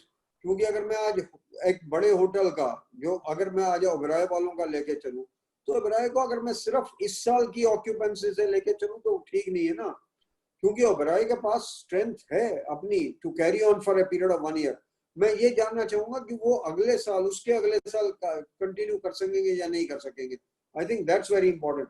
एक जो छोटा सा hotel है जिसके पास where Vidal नहीं, जिसको bank fund नहीं करने वाला, उसका मैं सिर्फ 1 साल का देख के कर दूंगा, 1 या 1.5 साल का। So I think that is very important to be understood. वो बहुत जरूरी है समझना। तो ये 3 या 4 महीने का period is not relevant. You have to at least have 1 year period of the projection। और जो उसके बाद है, हमने ये भी कहा कि स्टैंडर्ड भी कहता है कि आपको 1 साल से ज्यादा के प्रोजेक्शन भी देखने पड़ सकते हैं। तो we should get into that situation also कि हमें 1 साल के ज्यादा के प्रोजेक्शन देखें जहां पे भी वो मुनासिब हो। योगेंद्र जी ने एक क्वेश्चन अर्चना से किया, वो मैं अर्चना जी को बता देता हूँ क्वेश्चन। उनका क्वेश्चन आपसे सिंपल सा ये है, जिसका मतलब कि आपने आंसर कर दिया already. Archana ji, it may also happen that in some conditions, one entity described itself as a going concern and other vice versa. And as it depends on psychology, which can be different from the person to person, no hard and fast rules can be followed. I think this is what we have said. But Archana, you can take it up, this question. Yeah, so I think I do not know when they're saying psychology, they're talking about the from an auditor perspective or company. But I think हमने मोटा मोटा यही कहा है कि ये company to company assessment है। एक first of all sector to sector और कंपनी टू कंपनी है। सो हॉस्पिटैलिटी फार्मा सेक्टर के इंडिकेटर्स अलग है, विद इन हॉस्पिटैलिटी बड़ी होटल और छोटा होटल का अलग है। बाकी ऑफ कोर्स जजमेंट है, this is where the critical part is.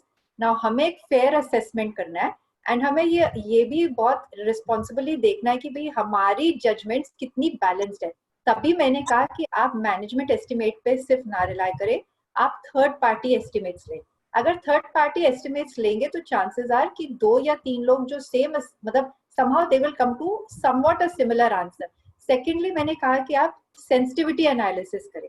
तो ये जो सेंसिटिविटी एनालिसिस, थर्ड पार्टी, जब आप ये सारी चीजें करेंगे it will reduce the risk of judgment। Now ये I am actually somewhere accepting कि जजमेंट हर एक बंदे की अलग हो सकती है, बट एक रीजनेबल अगर आपने इंफॉर्मेशन देखी है और एक बैलेंस्ड वे में एस्टिमेट्स को क्वेश्चन करा है, then chances are different people should land up, और let me put it like this, a larger group will land up to the same answer. आपके हमेशा कुछ ना कुछ और होंगे जो बड़े एक्सट्रीम पे बड़ा डिफरेंट व्यू ले रहे हैं, बट एक लार्जर ग्रुप एक ही आंसर पे आएगा। तो टू मेक श्योर कि आपका अपना पर्सपेक्टिव या मैनेजमेंट का लिमिटेड पर्सपेक्टिव आपके असेसमेंट को इम्पैक्ट ना करे, इट इज इम्पोर्टेंट कि आप थर्ड पार्टी इंफॉर्मेशन ले, मल्टीपल सिनेरियोज ले।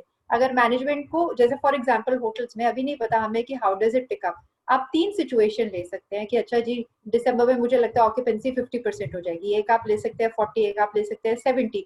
आप मल्टीपल सिनेरियोज लेके उसकी वेटेड एवरेज करके देख सकते हैं।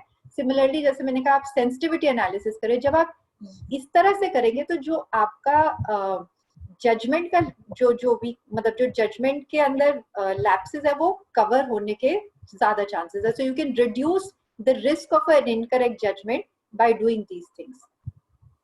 तो योगेंद्र जी ने फिर क्लैरिफाई किया कि भाई जो मैंने 4 महीने की बात की थी, that was to say that I can form an overview and it is not a conclusive evidence. मैं ये कहूंगा कि it is not even an overview, to be very honest. 4 महीने के बिजनेस से आप ओवरव्यू नहीं बनाएंगे, आप ओवरव्यू बनाएंगे उसकी पूरी प्रोजेक्शंस लेके एटलीस्ट फॉर अ पीरियड। क्योंकि ये जो कोविड-19 है ना जी, it is bound to stay. आज ये हो सकता है कि आपके यहाँ पे ना हो, कहीं किसी जगह ना हो, पर अगर कल वहां पे होता, then what is going to happen? So the projections have to be for a period of minimum 1 year, at least 1 year, because even the standard uses the word for a period of at least 1 year. It does not say only 1 year, or it does not. So I think that's very important. आप अपने हिसाब से शायद सही हो सकते हैं कि अगर आप किसी ऐसे बिजनेस में हैं, ऑडिट ऐसे बिजनेस का कर रहे हैं जिसमें कोई फर्क ही नहीं आया, अगर मैं आज ग्रोसरी बिजनेस का, किसी का कोई ग्रोसरी की शॉप है उसको ऑडिट कर रहा हूँ, टैक्स ऑडिट कर रहा हूँ, तो उसमें फर्क आया ही नहीं है. That will continue to be a going concern, very frankly, there is no doubt about it.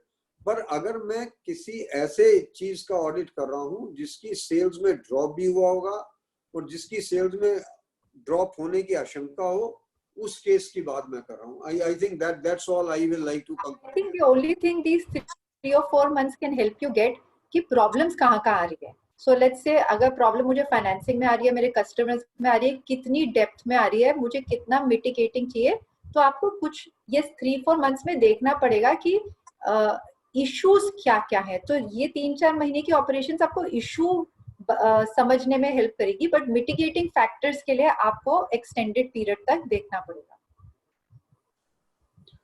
So now, I think Asha ji, you may be realizing कि एक गोइंग कंसर्न को लेके कोविड-19 का इम्पैक्ट क्या हो सकता है, उसकी चर्चा पूरी 1 घंटा चली. We don't even realize this. Exactly 1 hour. It is 4:58 right now, basically, and we might have started somewhere around 4-5. इसकी डिस्कशन हमारी 4:05 7 पे शुरू हुई होगी. 50 मिनट से ज्यादा सिर्फ एक एस्पेक्ट, और वो भी गोइंग कंसर्न, जिसको हम इम्पोर्टेंस नहीं देते हैं. लेट बी वेरी क्लियर, जिसको हम इम्पोर्टेंस ही नहीं देते हैं. हम ये समझते हैं यार गोइंग कंसर्न तो है ही. ये कोविड-19 ने ये असर दिया कि हमें सब ये डिस्कस करना पड़ रहा है टाइम एंड अगेन कि गोइंग कंसर्न में क्या चीज इम्पैक्ट होगी. उसके बाद फिर योगिंदर जी ने कुछ लिखा, मैं उसको अब ले नहीं रहा हूँ क्योंकि I think Archana has again answered that particular part pretty well, so I'm not taking it up. So इतनी कंफ्यूजन है गोइंग कंसर्न के बारे में कि एक एक क्वेश्चन के ऊपर 4 या 5 क्वेश्चन फर्दर अराइज हो सकते हैं. I think that's very important. Now I'm coming to the second most important aspect of COVID-19 impact. उसका इम्पैक्ट अगेन अकाउंटिंग में भी है और ऑडिटिंग में भी है. और ये सबसे, अगर मैं प्रॉफिट एंड लॉस अकाउंट के आइटम समझूं या ट्रेडिंग अकाउंट के आइटम समझूं, तो सबसे इंपॉर्टेंट आइटम है basically at the end of the day, that is inventory. अब इन्वेंट्री की वैल्यूएशन पे भी इम्पैक्ट आ सकता है, इन्वेंट्री की वेरिफिकेशन पे भी इम्पैक्ट आ सकता है. अब हुआ क्या है कि ये कोविड-19 की वजह से हम लोग बाहर तो जा नहीं पाए. 23 मार्च को लॉकडाउन हो गया था, 15 दिन का लॉकडाउन था. उसके बाद फिर लॉकडाउन एक्सटेंड हुआ. तो जो 31 मार्च को हम प्रिज्यूम करते हैं कि हम 31 मार्च को फिजिकल वेरिफिकेशन करते हैं या नहीं करते, इस बात पे मैं नहीं जा रहा, मैं फिर ये कह रहा हूँ. और 31 मार्च को ही फिजिकल वेरिफिकेशन क्यों, ये मेरा सबसे बड़ा क्वेश्चन है. और ये मैं अर्चना से भी आंसर लेना चाहूंगा इसका, क्योंकि मैं नहीं समझता कि मेरा स्टैंडर्ड ऐसे 501 talks of inventory verification only on 31st of मार्च. ये हमने हवा बना दिया अपने आप के 31 मार्च को ही होनी चाहिए फिजिकल वेरिफिकेशन ऑफ इन्वेंट्री. और कुछ फैकल्टीज ने बना दिया जिन्होंने शायद ऐसे 501 पढ़ा नहीं और हर एक प्लेटफॉर्म पे आगे कि जी 31 मार्च को फिजिकल वेरिफिकेशन नहीं हुआ तो heavens are going to fall. Nothing is going to fall basically अगर 31 मार्च को फिजिकल वेरिफिकेशन नहीं होगा तो अगर फिजिकल. और फिर अब आप पूछेंगे कि जी इतनी बड़ी बड़ी कंपनीज के जो ऑडिट हो गए हैं और उसमें तो किसी ने कुछ लिखा ही नहीं इन्वेंट्री वेरिफिकेशन के बारे में. और अब तो इंस्टीट्यूट ने तो अलाउ कर दिया कि आप वीडियो से भी करवा सकते हैं. और वीडियो का मतलब वीडियो को छोड़ दीजिए, वो जो आपकी शादियों में वो चलता है ना, क्या बोलते हैं आप उसको, ड्रोन बोलते हैं, क्या बोलते हैं उससे, हाँ जी ड्रोन बोलते हैं, ड्रोन ही बोलते हैं ना. अब आप उससे भी फिजिकल वेरिफिकेशन करवा सकते हैं, उसमें क्या दिक्कत है. तो what I am saying is institute even has allowed, but this is going to create one beautiful opportunity for the profession, particularly for the small and medium practitioners like in Hisar or the nearby towns for that matter. वो ये है कि आज तक हम ये मानते रहे कि फिजिकल वेरिफिकेशन ऑडिटर नहीं करनी है सर। अब ये कोविड-19 की वजह से इंस्टीट्यूट को ये स्टैंड लेना पड़ा है कि भाई कोई दूसरा चार्टर्ड अकाउंटेंट आपकी जगह, अगर वो एज एन ऑडिटर वो रोहतक में नहीं आ सकता, हिसार में नहीं आ सकता, अगर कोई और चार्टर्ड अकाउंटेंट उसकी जगह जो उसने प्रोसीजर्स ले डाउन किए उसके बेसिस पे फिजिकल वेरिफिकेशन कर लेता है, it will be considered to be an extended arm of the auditor. He will be considered that it is being done by the auditor himself. ये आज तक नहीं था, let's be clear.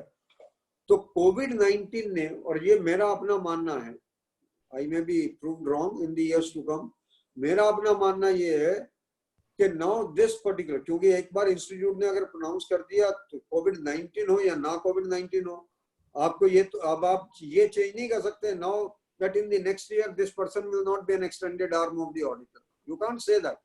Once you have accepted this position कि दूसरा chartered accountant can be considered to be an extended arm of the auditor, I think this will continue for all the years.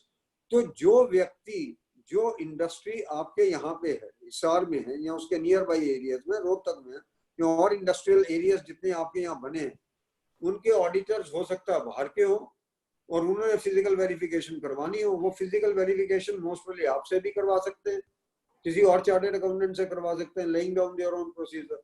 So to my mind, it is going to create lot of professional opportunities in the form of the physical verification. So Archana, looking at the whole scenario, I have given the entire problem. एक problem तो ये है कि inventory valuation की जो सबसे गंभीर समस्या तो इन्वेंट्री वैल्यूएशन की, अगर आप मेरे से सही बारे में पूछें कि जो माल मेरा 31 मार्च में था and because of COVID-19 I could sell it only at a very low price subsequently. Should I be valuing it at lower price as on 31st of March or not? I think that's one question to you. ये particularly oil companies के लिए बहुत relevant है, जिन्होंने भी crude में थे जो, क्योंकि कोविड-19 की वजह से आप हम सबको पता है कि internationally the prices even went negative, और ये तो हिंदुस्तान में सरकार ने पेट्रोल के प्राइसेस डाउन नहीं किए by increasing the levies, otherwise petrol prices should have been down by half if you really ask मी.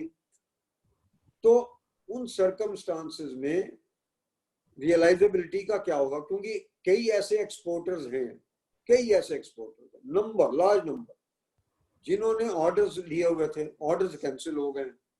अब जब ऑर्डर कैंसिल हो गए, आपको हम सबको मालूम है जो एक्सपोर्ट ऑर्डर होता है और अगर वो एक्सपोर्ट ऑर्डर एग्जीक्यूट नहीं होता, जब आप डोमेस्टिक मार्केट में भेजने जाते हैं तो उसका आपको 10-20% ही मिलता, 25%, इससे ज्यादा पैसा नहीं मिलता.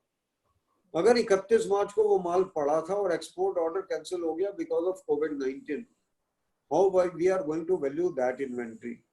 I think that's very important. And then there is a paragraph 24 of the AS2 basically, और वो paragraph 24 ये कहता है कि भाई अगर आपने जो आपके पास रॉ मटेरियल्स हैं, सप्लाईज हैं, कंपोनेंट्स हैं, अगर मैं उनकी कॉस्ट लूं और उनकी कन्वर्जन कॉस्ट लूं इनटू द फिनिश प्रोडक्ट, अगर उनकी सेलिंग प्राइस उसके raw material cost, supplies cost और कंपोनेंट कॉस्ट मिला के और प्लस कन्वर्जन कॉस्ट को मिला के अगर मेरी सेल प्राइस उससे ज्यादा है तो मुझे रॉ मटेरियल कॉस्ट को नीचे लाने की जरूरत नहीं है.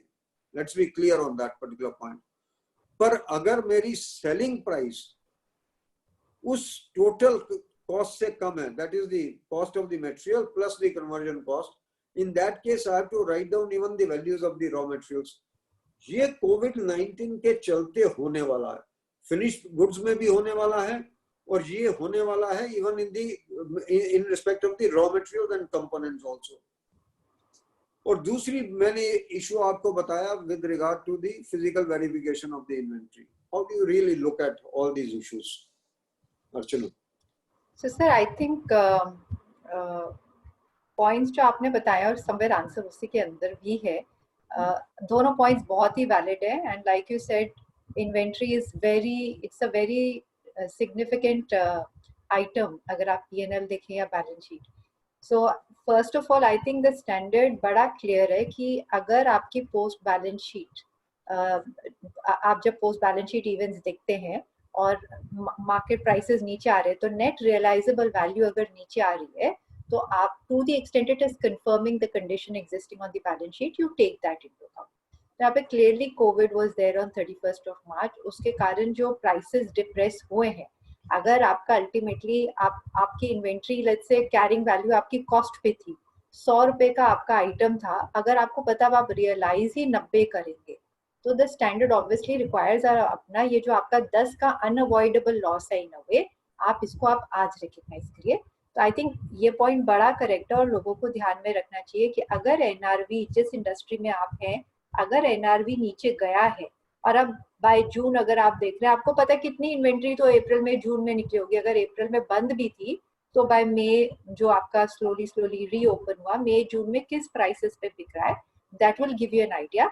सो अगर एनआरवी नीचे गया है तो इसको रिकग्नाइज, इस इन्वेंट्री राइट डाउन को रिकग्नाइज करना जरूरी है। And it also triggers off, जो आपने करेक्टली दूसरा पॉइंट भी बोला कि जब मेरा फिनिश गुड्स का प्राइस नीचे जा रहा हो, तो मुझे ये भी देख लेना चाहिए मेरे वर्क इन प्रोग्रेस और रॉ मटेरियल पे तो इम्पैक्ट नहीं है, तो वर्क इन प्रोग्रेस पे भी हो सकता है। रॉ मटेरियल पे मुझे दो कंडीशंस देखनी होती है कि मेरा रॉ मटेरियल का भी प्राइस नीचे जाए और फिनिश गुड्स का भी। उसका लॉजिक बड़ा क्लियर है, वो कहते हैं जी रॉ मटेरियल का तो प्राइस नीचे जा रहा था, तो आपके पास जो इन्वेंट्री आप क्या करेंगे, या तो उसको आप यूज करेंगे फिनिश गुड्स के लिए या बेचेंगे।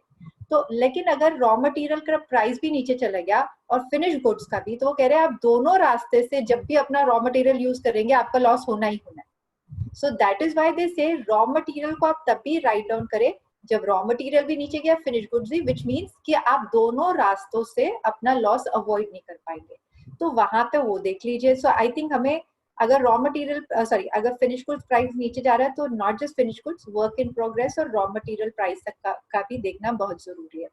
The other things are related to inventory, if I can just add, is that अगर प्रोडक्शन अभी बंद है या कम है, आइडल कैपेसिटी है, तो ये जो फिक्स्ड ओवरहेड्स है जो मेरी एक नॉर्मल कैपेसिटी के बेसिस पे पहले लोड होता था, अगर मेरी अब एक्चुअल प्रोडक्शन कम है तो आप ये नहीं कर सकते कि आप फिक्स्ड ओवरहेड्स पर यूनिट ज्यादा कर दें। फिक्स्ड ओवरहेड्स जो एलोकेट होते हैं वो नॉर्मल कैपेसिटी पे ही होते हैं। Now you can't say suddenly March 20 में जी मेरी नॉर्मल कैपेसिटी चेंज हो गई, नॉर्मल कैपेसिटी आपकी वो ही रहेगी। इसका मतलब क्या होगा, अगर आइडियल कैपेसिटी थी, या मैं जून क्वार्टर देखूं, अगर आइडियल कैपेसिटी है और मतलब in the sense that my production is much lower than what it was earlier, chances are कि मेरे जो फिक्स्ड ओवरहेड्स मेरी इन्वेंट्री ने अब्सॉर्ब करने थे वो कम होंगे और वो बाकी अनअब्सॉर्ब फिक्स्ड ओवरहेड्स अब मेरे पीएनएल से जाएंगे। तो ये भी ध्यान रखिए कि दिस टाइम कंपनीज के फाइनेंशियल ये पीएनएल में ये additional impact of fixed overheads भी आ सकता है जो इन्वेंट्री पे अब्सॉर्ब नहीं किया जा सकता। तो एक तो इन्वेंट्री राइट डाउन का है, दूसरा उससे रिलेटेड फिक्स्ड ओवरहेड्स जो इन्वेंट्री में अब्सॉर्ब नहीं हो पाएंगे उसका भी डेबिट पीएनएल में आने के चांसेस हैं। If I can also go to the physical verification sir जो आपने कहा, एंड आई थिंक आईसीआई ने जो अभी रिसेंटली गाइडेंस निकाली है काफी कॉम्प्रिहेंसिव है, it covers all aspects. I think they have recognized that this is a point जो आप बहुत टाइम से reiterate कर रहे हैं। I think finally ICI ने अपनी जो latest advisory निकाली है उसमें ये recognize किया है कि आपको जरूरी नहीं है 31 मार्च को ऑडिट करना, आप इन्वेंट्री वेरिफिकेशन बाद में भी कर सकते हैं। आपको जो बीच का इंटरिम है उसमें आपको रोल बैक प्रोसीजर्स करने की जरूरत है, बट उस पर भी I will just come back. And जैसे आपने कहा, I will just quickly repeat, उन्होंने ये कहा वन इज आप दूसरी डेट पे कर लीजिए, बट लेट्स से अगर आप दूसरी डेट पे भी नहीं कर पाते फॉर वट एवर रीजन, आप अटेंड ही नहीं कर पा रहे, इवन लेटर फॉरगेट 31 मार्च, आप अप्रैल मई में भी नहीं अटेंड कर पा रहे, then they have said you use alternative procedures. Alternative procedure में उन्होंने कहा या तो आप किसी थर्ड पार्टी चार्टर्ड अकाउंटेंट को ले लें, या फिर आप ये वीडियो कॉन्फ्रेंसिंग मेथड्स वगैरह लें। They have also said you can use internal audit firms to get it done. तो उन्होंने काफी और ऑल्टरनेटिव प्रोसीजर्स दिए हैं। ये भी हो सकता है इन सम सिचुएशंस कि ना तो आप अटेंड कर पा रहे हैं ना कोई और अटेंड कर पा रहा है, तो मैनेजमेंट ने तो अपना इन्वेंट्री स्टॉक टेक किया but attendance at physical verification possible ही नहीं है। That first of all you will need to demonstrate कि अटेंडेंस इज इम्प्रैक्टिकल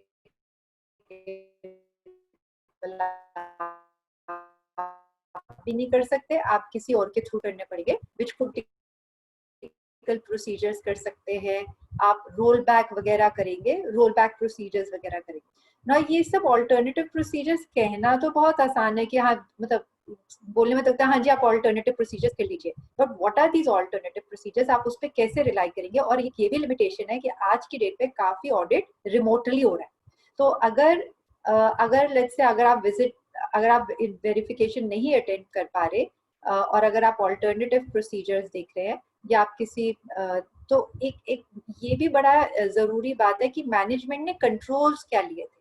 तो जब आप मैनेजमेंट ने जब खुद इन्वेंटरी वेरिफिकेशन किया तो what were the controls in place. Secondly, जब लॉकडाउन आया, लॉकडाउन में क्योंकि उनके खुद के एम्प्लॉयज रिमोट पे थे, एम्प्लॉयज हो सकता है कि एकदम वर्कर्स आ ही नहीं रहे थे, तो उन्होंने क्या कंट्रोल्स इन प्लेस रखे कि इन्वेंट्री प्रोटेक्टेड है, कि भाई किसी ने इन्वेंट्री निकाली नहीं या जो एंट्रीज होनी थी इन्वेंट्री मूवमेंट की वो करेक्टली हुई। तो एक तो देयर टू और three things. First, in physical verification can be a problem, उसमें आप ऑल्टरनेटिव मींस कर सकते हैं, आप बाद में कीजिए, किसी और को भेजिए, और उस में भी या वीडियो कॉन्फ्रेंसिंग करिए, उसमें भी आपको कंट्रोल्स देखने पड़ेंगे। एंड सेकेंडली, जब आप रोल बैक कर रहे हैं, रोल बैक में जितना लंबा पीरियड होगा उतनी डिफिकल्टी ज्यादा आती है।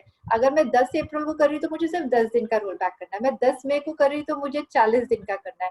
तो उस पीरियड में आपको कंट्रोल्स कैसे थे, मैनेजमेंट ने कैसे controls, new controls and probably new controls चाहिए होंगे during Covid, because the normal controls may not have been working. तो आई थिंक इन चीजों का थोड़ा ध्यान रखना होगा, जो ओवर एंड अबव जैसे हम लास्ट ईयर तक करते थे, this will be over and above. So see the controls during lockdown. And अगर आप मैनेजमेंट वीडियो कॉन्फ्रेंसिंग में से, जैसे आप मैनेजमेंट अगर आप वीडियो कॉन्फ्रेंसिंग से कर रहे हैं, तो आपको ये भी समझना पड़ेगा कि मैनेजमेंट किस तरह से ये कर रही है, उनके साथ कोई टेक्निकल एक्सपर्ट है, लेट्स से आपको एक बॉक्स दिखा रही है, how do you make sure वो 5 मिनट बाद वही बॉक्स आपको नहीं दिखा रही, राइट? तो what are the kind of controls in place, वो चीजें बहुत इंपॉर्टेंट हो जाएंगी, चाहे आप रोल बैक करें, चाहे ऑल्टरनेटिव वेज ऑफ वेरिफिकेशन करें। Thank you, Archana. I think I will go a little step further. I think आपने बातें सारी कह दी हैं, पर मैं कुछ और चीजें इसमें जरूर ऐड करना चाहूँगा। एक तो जो आपने कहा कि इंस्टीट्यूट ने गाइडेंस निकाल दी, और इंस्टीट्यूट ने ये भी कहा कि you can use the services of the internal auditors. I think this is a point which is very close to my heart. Internal audit is a management function, let's be very clear about it. उसमें अगर internal auditor ने physical verification करनी तो statutory auditor को comfort नहीं मिल सकता। I am at least clear, because internal audit is nothing but management, if we really agree. ये मेरा difference of opinion institute के साथ रहेगा, basically right or wrong I am not getting into that particular part। उन्होंने अपनी तरफ से एक मेरा ख्याल ये कोविड-19 की सिचुएशन में एक आप ये कह सकते हैं रिलैक्सेशन दिया, पर अगर मुझे मैनेजमेंट के ऊपर ही रिलाई करना है तो फिर तो जो मैनेजमेंट कहेगी मैं वही मान लेता हूँ। इंटरनल ऑडिटर वही बोले। After all, what is internal audit? Internal audit is always considered to be ears and eyes of the management, whereas an independent auditor is considered to be ears and eyes of the various other stakeholders. That's very very clear. तो अगर मुझे management के ही internal auditor पे rely करना है तो फिर तो मैं कर लूंगा। और पर्टिकुलरली इसमें मैं किसी व्यक्ति विशेष को कोई डिसरिगार्ड नहीं कर रहा हूँ। जो सीए पर्टिकुलरली एम्प्लॉयमेंट में है विद द कंपनीज, उनके प्रति मेरी कोई डिसरिस्पेक्ट नहीं है, परंतु ये फैक्ट है कि अगर मैं एम्प्लॉय हूँ कंपनी में और मैं इंटरनल ऑडिटर हूँ कंपनी, तो फिर मैं उस पर रिलाई नहीं करूंगा। I am very clear, if I am the statutory auditor I will say sorry, I refuse to accept it. मैं एक मिनट, मैं सिर्फ इसमें ये कहूंगा, अगर कोई independent firm of chartered accountants अपने ऑडिटर और इंटरनल ऑडिट के लिए लगा रखी है तो शायद मैं थोड़ा रिलाई करूं।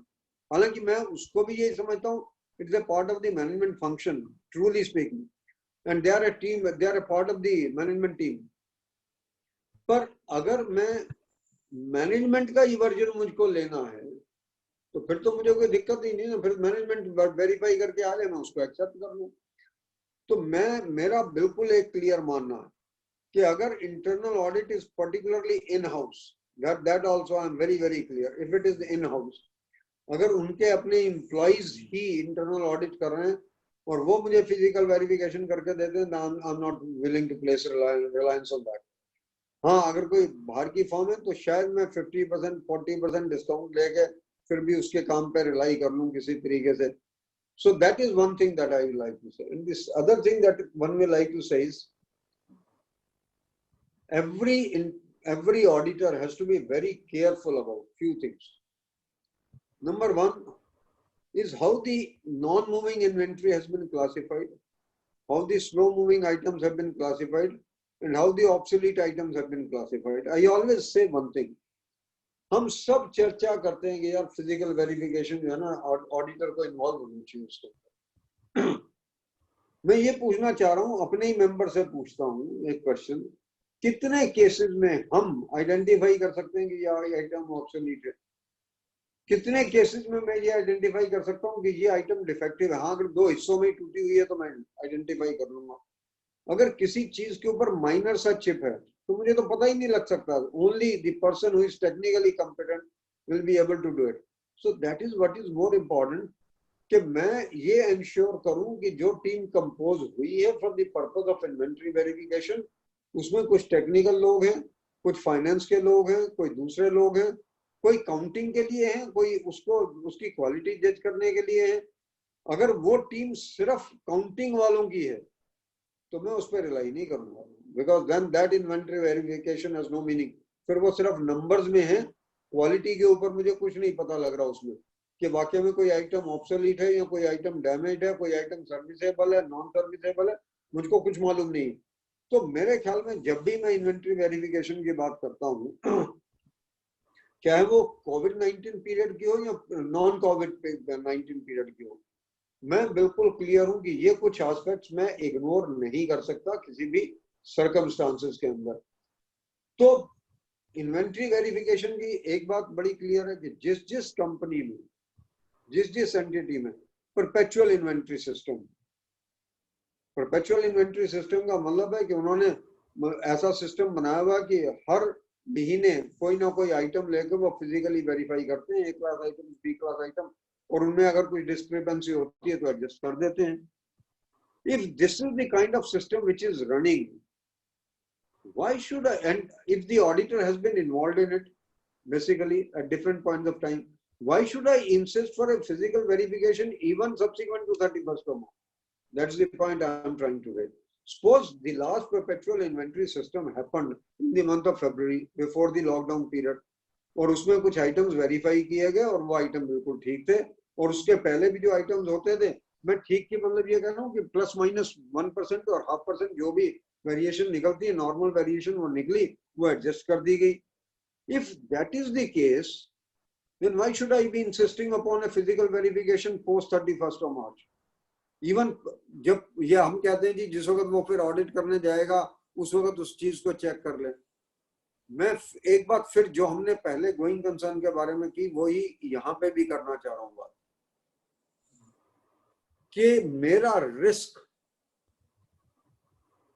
गोइंग, इसका इन्वेंटरी वेरिफिकेशन का भी लिस्टेड एंटिटीज में कम है और अनलिस्टेड एंटिटीज में ज्यादा है। If you ask me, the problem is going to be more acute in that. और इन ये जितने हमारे फ्रेंड्स काम करने वाले हैं, ये उन्हीं एंटिटीज का काम करने वाले हैं प्राइमरली, तो they have to be more careful. Listed entities में तो 31 दिसंबर तक की तो इन्वेंटरी की हुई है ना, उसकी वैल्यूएशन करके ही तो बोला that there is nothing misleading in the financial statements, नहीं तो कैसे होता। और जहां पे भी बड़ी लिस्टेड एंटिटीज हैं वहां पे तो on a continuous basis the auditor continues to be involved in somewhere or the other। तो उन केसेस में, बट अनलिस्टेड एंटिटीज में वो क्या रहा है कि 6 महीने बाद कभी एक बार विजिट कर लिया हो तो कर लिया हो ऑडिटर ने, या जब टैक्स ऑडिट में वो आएगा तब मैं कभी उसको चेक करूंगा। तो भाई जब टैक्स ऑडिट में जहां पे मैं फॉर्म 3CB की रिपोर्ट देता हूँ, ये हम भूल जाते हैं हमेशा, हम कहते हैं टैक्स ऑडिट है यार।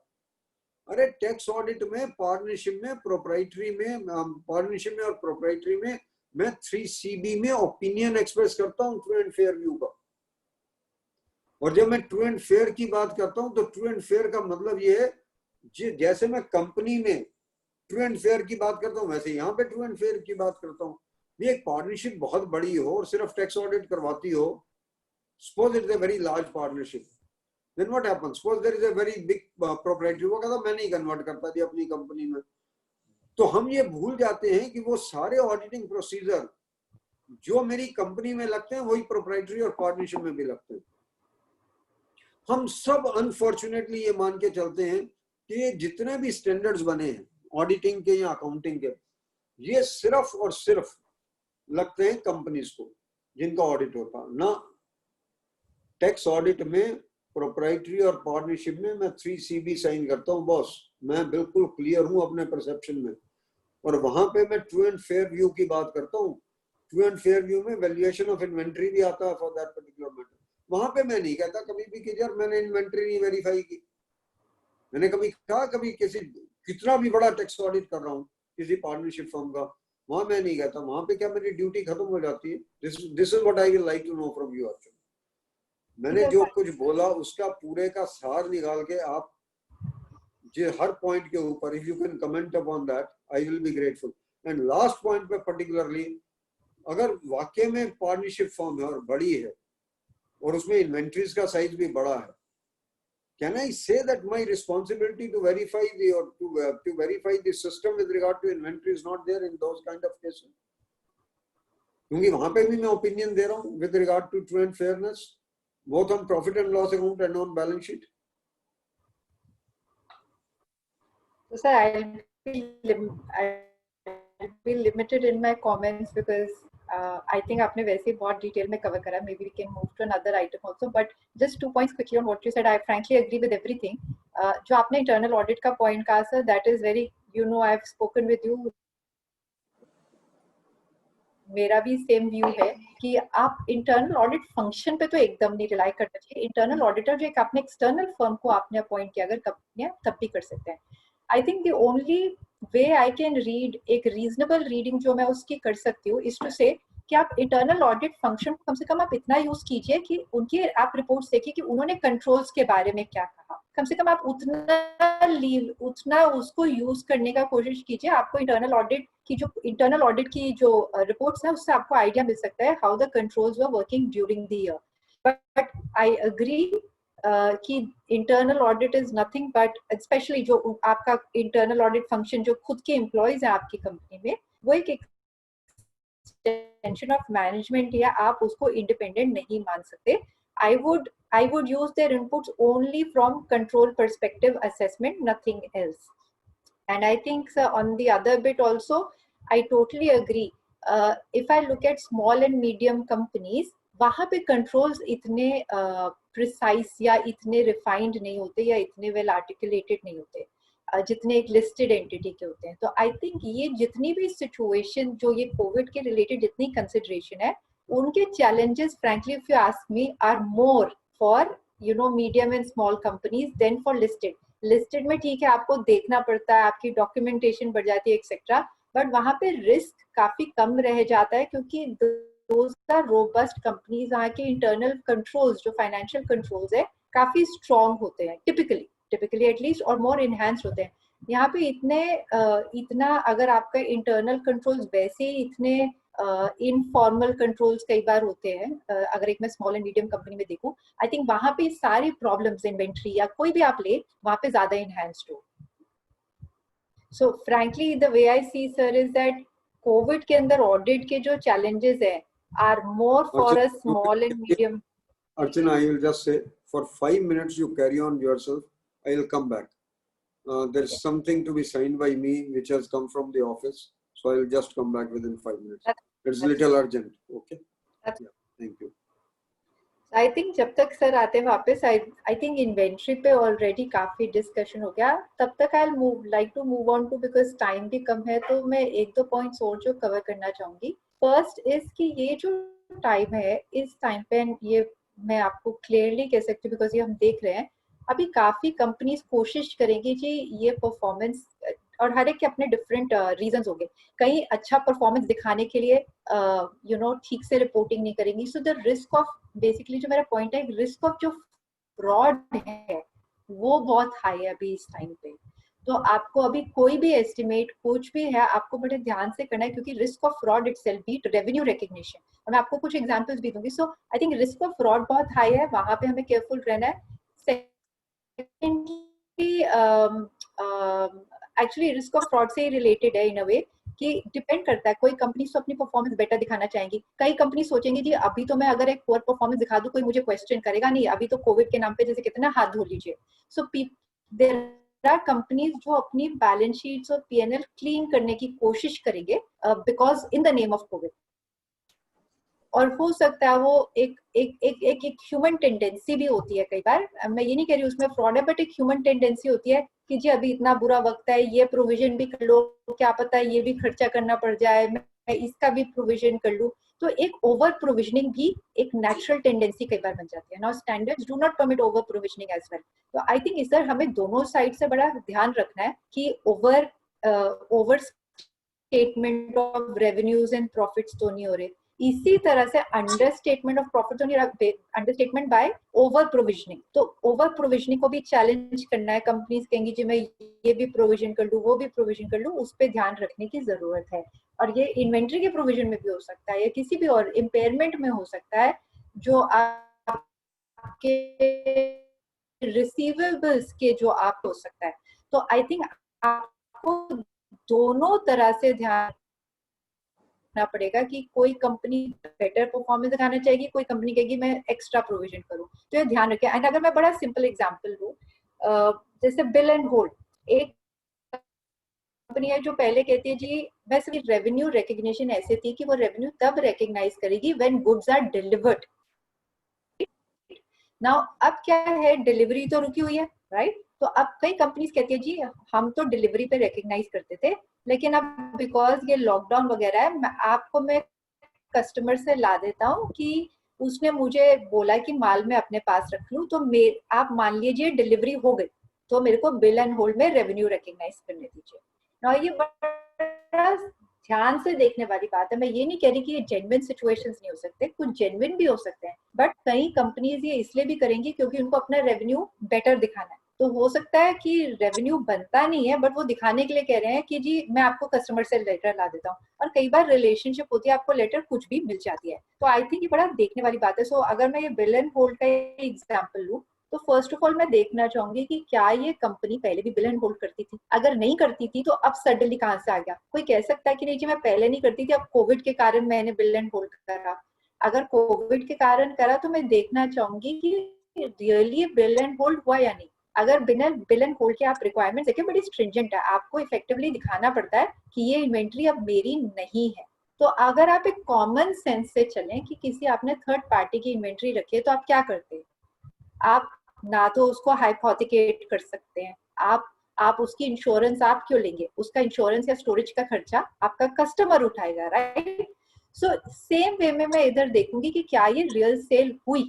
So the point I was making is that right now the risk of fraud is very high.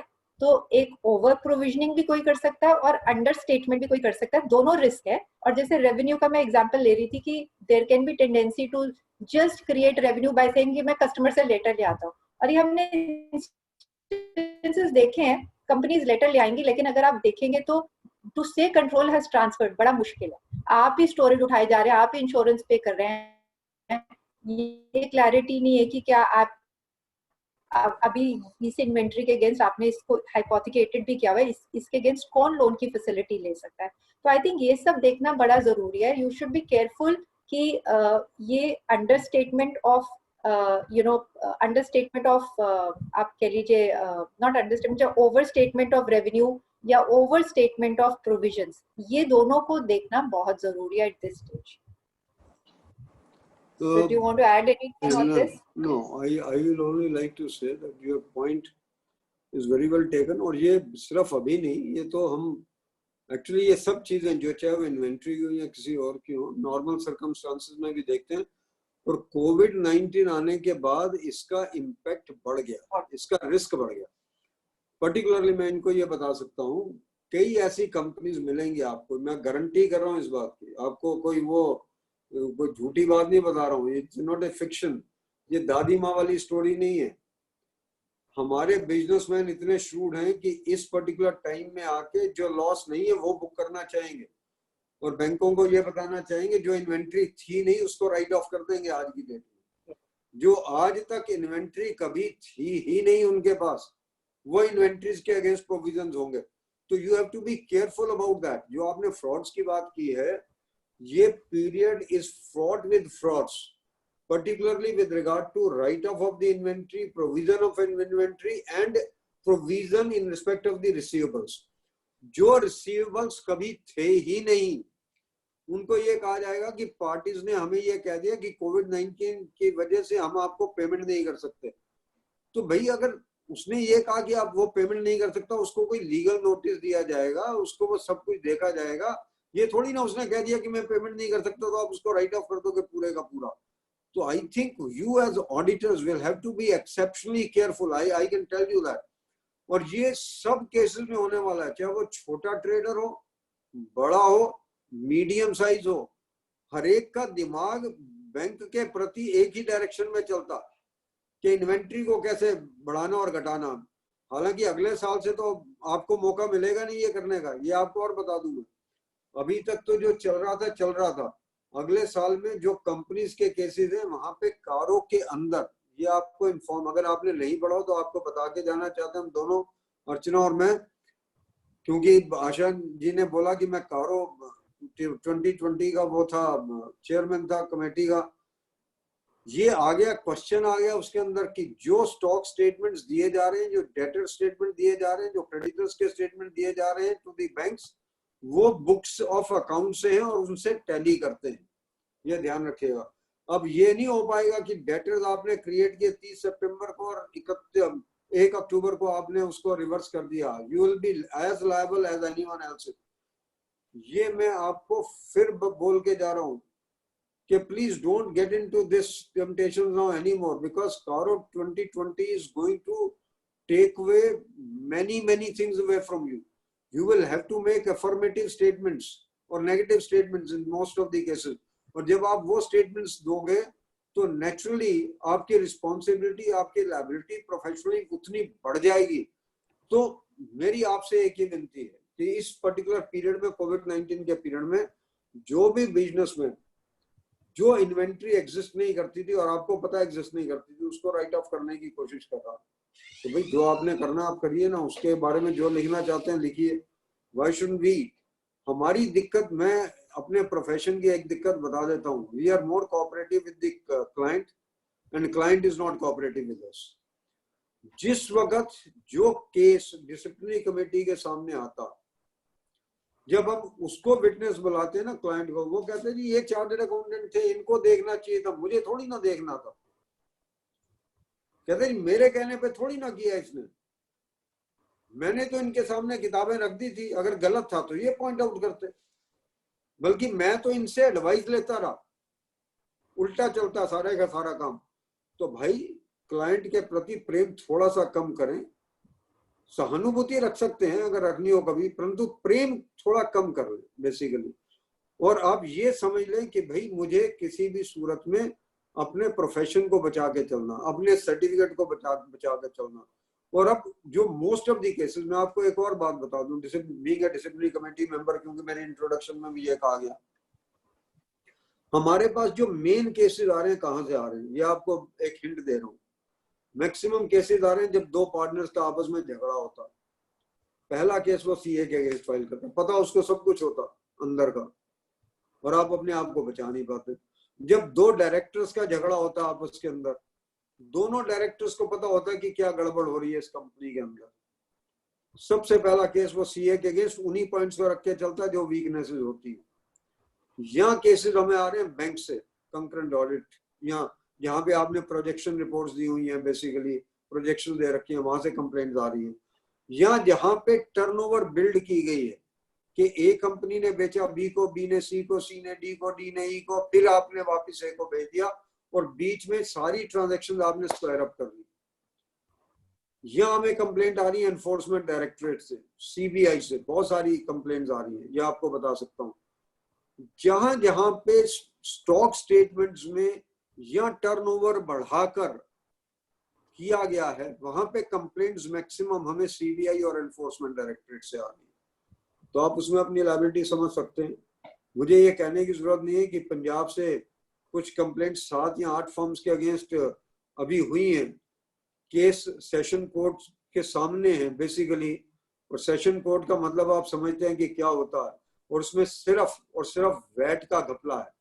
और वैट में क्या था उस पर्टिकुलर पीरियड में कि कोई टर्नओवर नहीं है, बैंक में कोई टर्नओवर नहीं है, पर रिटर्न्स फाइल होती रही बिना मूवमेंट ऑफ गुड्स के, ना डेटर्स थे ना क्रेडिटर्स थे, पर सब कुछ चलता रहा। तो this is my humble submission to you, forget about all these things. I think we have to be exceptionally careful. जो कुछ अर्चना ने बोला है विद रिगार्ड टू फ्रॉड्स, अगर अंडर प्रोविजनिंग खराब है तो ओवर प्रोविजनिंग उससे भी ज्यादा खराब है, ये आप ध्यान रखिएगा किताबों में। अगर आपका डेटर था नहीं और आपने उसको डेटर बना के बाद में राइट ऑफ कर दिया, आपको 2 बैलेंस शीट बता सकता हूं, अभी मेरे सामने आई है, कलकत्ता की है, नाम नहीं ले रहा हूं किसी कंपनी का। 50 करोड़ की कैपिटल है, 44 करोड़ के डेटर्स हैं, और अगले साल में 44 के 44 करोड़ के डेटर्स राइट ऑफ हो गए। दूसरी कंपनी में 25 करोड़ की कैपिटल है, 23 करोड़ की इन्वेंट्री, और अगले साल में 23 करोड़ की इन्वेंट्री राइट ऑफ हो गई।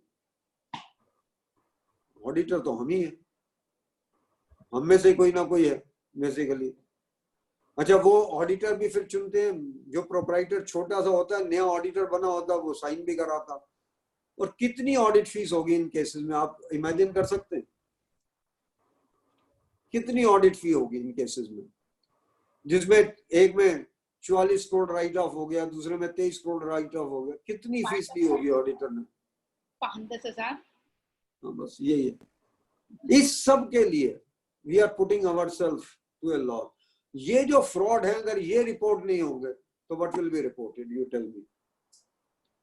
और कंपनी है, कंपनी के केस में तो सीधा 143(12) के अंदर आपको SFIO को रिपोर्ट करना है, आपको मैनेजमेंट को रिपोर्ट नहीं करना है। You are supposed to report it to the SFIO, serious fraud investigation office, और अब ऑडिटर के अगेंस्ट रिपोर्ट होगी उसमें। ये आप देखते रहिए। What is important is somewhere or the other we should stop compromising our positions. That's my humble request to you. Yes, Archana, other issues. Ji sir. So I think there are 2 or 3 other issues maybe we can cover in 10-15 Yeah. minutes. हमारे पास करीबन कोई one is 21 minutes है, उसमें से last के 5 minute हम इनको दे देंगे, और क्वेश्चन आंसर्स, कुछ क्वेश्चन और आए हुए हैं, मैं उनको पहले डील कर लेता हूँ। देखिए, योगिंदर जी ने फिर एक क्वेश्चन भेजा। He says, do you think institute should issue some guidelines or supplementary to accounting standards on all these matters, going concern, concept, inventory valuations, as the situation such as COVID arises for the very first time, where world is locked down and each and every person, CA and businessman, will take decisions according to their comfort. Decision according to comfort नहीं हो सकता। Decision according to the ground reality ही हो सकता है, facts के basis पे decision हो सकता है। इंस्टीट्यूट ने जो एडवाइजरीज निकाली हैं, जो गाइडेंस निकाली है, उनमें सब कुछ कह दिया भाई, अगर आप इन्वेंट्री फिजिकली वेरीफाई आज नहीं कर सकते, कैसे करवानी है। उन्होंने ये कह दिया गोइंग कंसर्न को टेस्ट कैसे करना है, यहां तक कह सकते हैं। वो ये नहीं कह सकते कि वो जो दे वो मान लेना, क्योंकि उसने अपनी कंफर्ट के अकॉर्डिंगली दिया, तो आप भी अपनी कंफर्ट के अकॉर्डिंगली मान लेना। इंस्टीट्यूट को ये कहना ही पड़ेगा the regulator of the accounting profession कि भाई आप तो अपनी जो भी, हम अकाउंटिंग और ऑडिटिंग स्टैंडर्ड्स को रिलैक्स नहीं कर सकते under covid, let's be clear. हम कुछ प्रोसीजर्स को रिलैक्स कर सकते हैं, जैसे हमने कहा इन्वेंट्री की फिजिकल वेरिफिकेशन आज नहीं हुई, बाद में कर लेना, बाद में भी नहीं कर पा रहे हो तो रिवर्स वर्किंग कर लेना परचेज सेल्स की बेसिकली, और फिर 31 मार्च की इन्वेंट्री पे पहुंच जाना। वो सब आपको प्रोसीजरल रिलैक्सेशन तो दी जा सकती है, फंडामेंटल पॉइंट्स के ऊपर कोई भी रिलैक्सेशन नहीं हो सकती इंस्टीट्यूट की तरफ से। अदरवाइज फिर इंस्टीट्यूट की जरूरत नहीं है as a regulatory body. We are regulators of the profession, we are not association कि हमें कोई ये कहे कि भाई आप ये कर दो क्योंकि मेंबर्स की तकलीफ है। मेंबर्स की तकलीफ के लिए ये हो सकता है कि भाई कौन से प्रोसीजर में ढील दी जा सकती है, पर अकाउंटिंग प्रिंसिपल्स में या ऑडिटिंग के प्रिंसिपल्स में वहां पे ढील नहीं दी जा सकती। That's the unfortunate part. और इसीलिए हम कह रहे हैं क्योंकि हर आदमी अपनी कंफर्ट के अकॉर्डिंगली करेगा, इसीलिए मैंने और अर्चना जी ने बार बार आपको ये कहा कि प्रोफेशनल स्केप्टिसिज्म इस बार ज्यादा चाहिए। इस बार आपके माइंड में ज्यादा डाउट अराइज होने चाहिए कि इसने ठीक किया या नहीं किया। इसीलिए आपको उसके एस्टिमेट्स को, उसकी जजमेंट्स को ज्यादा स्ट्रिंजेंटली टेस्ट करना पड़ेगा, उससे ज्यादा स्ट्रिंजेंटली जितना पिछले सालों में करते थे। That is the point that we are trying to make. I think that is where I will like to end up so far as this particular question is concerned. Archana, yes. And sir, if I can add, so you're absolutely right. Institute ने 4 going concern, audit report, subsequent events वगैरह पे 4 physical verification 4 areas पे बहुत comprehensive निकाली है। And I think अगर आप उस guidance को देखेंगे तो जैसे going concern है, आप COVID से related indicators क्या उन्होंने वो भी दिए हैं। तो उन्होंने सिर्फ नॉर्मल स्टैंडर्ड के इंडिकेटर्स को रिपीट नहीं किया है, तो आप कोविड के एंगल से क्या क्वेश्चंस पूछ सकते हैं उसका भी क्वेश्चन दिया है। सब्सिक्वेंट इवेंट्स में भी जाएंगे तो आप कोविड के एंगल से क्या क्या है उन्होंने उसको बड़ा आपको कोविड स्पेसिफिक गाइडेंस दी है। And I totally agree with you sir, एक आंसर तो हो ही नहीं सकता एंड नोबडी कैन से, हमारा तो पूरा गेम ही एक जजमेंट वगैरह का है। और audit is not like a commodity, it is a service, and service में जो हमारा प्रिंसिपल बेस्ड पूरा फ्रेमवर्क है उसमें तो फैक्ट्स एंड सर्कमस्टांसेस ड्रिवन ही होगा। बट अगर आई थिंक जिन्होंने नहीं देखा है इंस्टीट्यूट का, I think it's worth going through it. Some of the global regulators have also issued, but अगर आप इंस्टीट्यूट का ही देखेंगे काफी कॉम्प्रिहेंसिव है वो 4 areas. So sir moving on to next. हाँ जी सर, अगले इश्यूज पे आ जाए। So just 2 or 3 more, yeah. So just 2 or 3 more issues. One in generality, if I was to mention, जहाँ पे भी estimates आपका standard require करता है, आप प्लीज ये recognize कीजिए जो आपने estimate पहले सोचा था या जो कंपनी ने भी सोचा होगा दिसंबर तक, वो अब valid नहीं है। Standards में बहुत सारी जगह पे आप estimate बनाते हैं, वो सारे estimates आपको revisit करने होंगे। तो मैं 2 बड़े simple example दूं। Deferred tax asset, हो सकता है आपको लगा हो कि पहले रिकवरेबल है क्योंकि आपको लगा मेरे पास एक फ्यूचर टैक्सेबल प्रॉफिट्स आएंगे। अब हो सकता है कि आपको 2 साल तक फ्यूचर टैक्सेबल प्रॉफिट्स आए और जिस जो आपका जो टेम्परेरी डिफरेंस या टाइमिंग डिफरेंस डिपेंडिंग ऑन कौन से स्टैंडर्ड पे है वो हो सकता है तब तक लैप्स ही कर जाए। आई थिंक कहीं पे भी आपने एस्टिमेट्स लिए हैं आप उसको रिविजिट जरूर करिए, बड़ा केयरफुली उसका रिविजिट चाहिए। इसी तरह से काफी कंपनीज जो एटलीस्ट मीडियम स्केल में है उनके अपने खुद के पीएफ अपना वो रादर देन गवर्नमेंट का वो यूज करके वो अपना एक पीएफ ट्रस्ट मेंटेन करते हैं। अब हो सकता है वो फंडेड हो, उन्होंने जो इन्वेस्टमेंट्स किया, अगर आप सोचिए कंपनी ने अपना खुद पीएफ ट्रस्ट मेंटेन कर रही थी, अब वो पीएफ ट्रस्ट की जो इन्वेस्टमेंट्स थी, मार्केट इतने नीचे गई, वो पीएफ ट्रस्ट की इन्वेस्टमेंट्स में इम्पेयरमेंट है, वहां पे शॉर्टफॉल है। तो जब आप ट्रस्ट कर, अगर आप पीएफ ट्रस्ट आपने मेंटेन करा हुआ है तो कोई शॉर्टफॉल होता है वो कंपनी को देना पड़ता है, तो उसकी अकाउंटिंग। सो जहां जहां पे भी आपके एस्टिमेट्स है टिपिकली आप उसको रिविजिट करिए। अगर रेवेन्यू में आपके कोई एस्टिमेट्स थे, सबसे 2 बड़े एस्टिमेट्स अगर हम उसके ऊपर, वैसे तो हमने काफी पहले गोइंग कंसर्न में कर ही लिया, बट रिलेटेड टू 2 एस्टिमेट्स आपके जो बड़े सिग्निफिकेंट है is impairment and trade receivables का प्रोविजन। आई थिंक वो बहुत अभी क्रिटिकल है। आपको इम्पेयरमेंट में तो सेम जो हमने गोइंग कंसर्न में कहा, आपको multiple cash flow statement, multiple cash flow scenarios देख के आपको असेसमेंट करना पड़ेगा। हो सकता है दिसंबर तक कोई इंडिकेटर ही नहीं था, अब मार्च में आपके इंडिकेटर्स आ गए, तो आपको इम्पेयरमेंट का भी एस्टिमेट्स अपने रिविजिट करने पड़ेंगे। और जो कंपनी ने पहले अपने कैश फ्लो प्रोजेक्शन सोचे थे अब वो इररेलेवेंट होंगे, so you will have to look at new cash flow situation. Similarly जो डेटर प्रोविजंस है, हो सकता है आपका एक कस्टमर था जो ट्रेडिशनली या हिस्टोरिकली इतना उसकी गुड क्रेडिट हिस्ट्री थी, it may no longer be valid, तो आपको जो डेटर प्रोविजनिंग वगैरह भी करनी है उसको भी एक रिविजिट करना पड़ेगा। So if I can just put it in a nutshell, जहां पे भी estimates है, those estimates should be revisited, those estimates should take into account the impact of COVID, कि ये COVID के कारण मेरा estimate कैसे change होता है। तो sir, this is one point if you can add, and then I just have one more point I think on force majeure. I think you have made it out very clearly, your point कि जितना आपका purpose क्या कहने का, मैं वो इनको जरूर एक्सप्लेन कर देता हूँ कि भाई जो जिस स्टैंडर्ड में भी एस्टिमेट है, वो AS29 में भी कुछ एक्सटेंट तक हो सकता, वो आपका इम्पेयरमेंट ऑफ एसेट्स में भी हो सकता है, AS28 में भी हो सकता, वो आपका to an extent even for the purpose of depreciation भी हो सकता है, if you really ask me. तो क्योंकि अगर कोई मशीनरी आगे यूज ही नहीं होगी, सपोज आपने डाइज बनवाई, अगले 6 महीने तक उसने डाइज में कुछ क्रिएट ही नहीं करना, तो नेचुरली लाइफ ऑफ अगर वो नंबर ऑफ शॉट्स के ऊपर है तो कोई दिक्कत नहीं है, पर अगर उसकी useful life is based upon the number of years तो डेफिनेटली उसको आपकी एक्सेलरेटेड डेप्रिसिएशन हो जाएगी to that particular extent.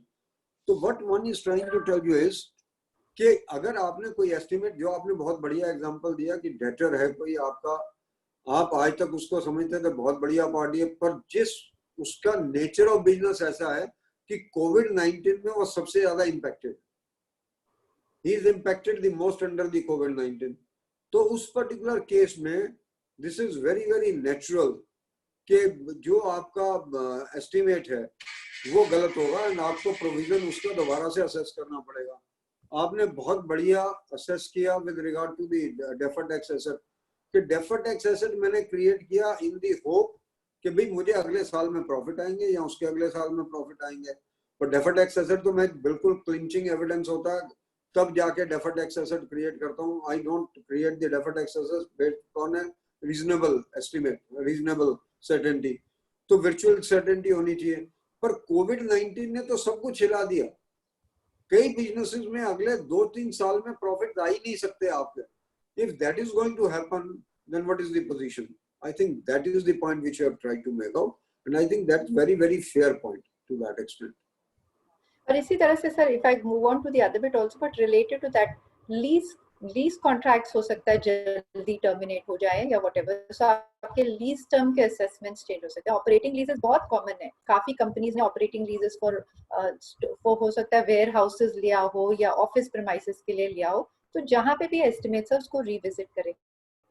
The other bit is a term sir जो मैंने इस बार पहले मैंने सिर्फ लीगल कॉन्ट्रैक्ट्स में पढ़ा था, कभी उसको इतना समझने की कोशिश नहीं की थी, was force majeure.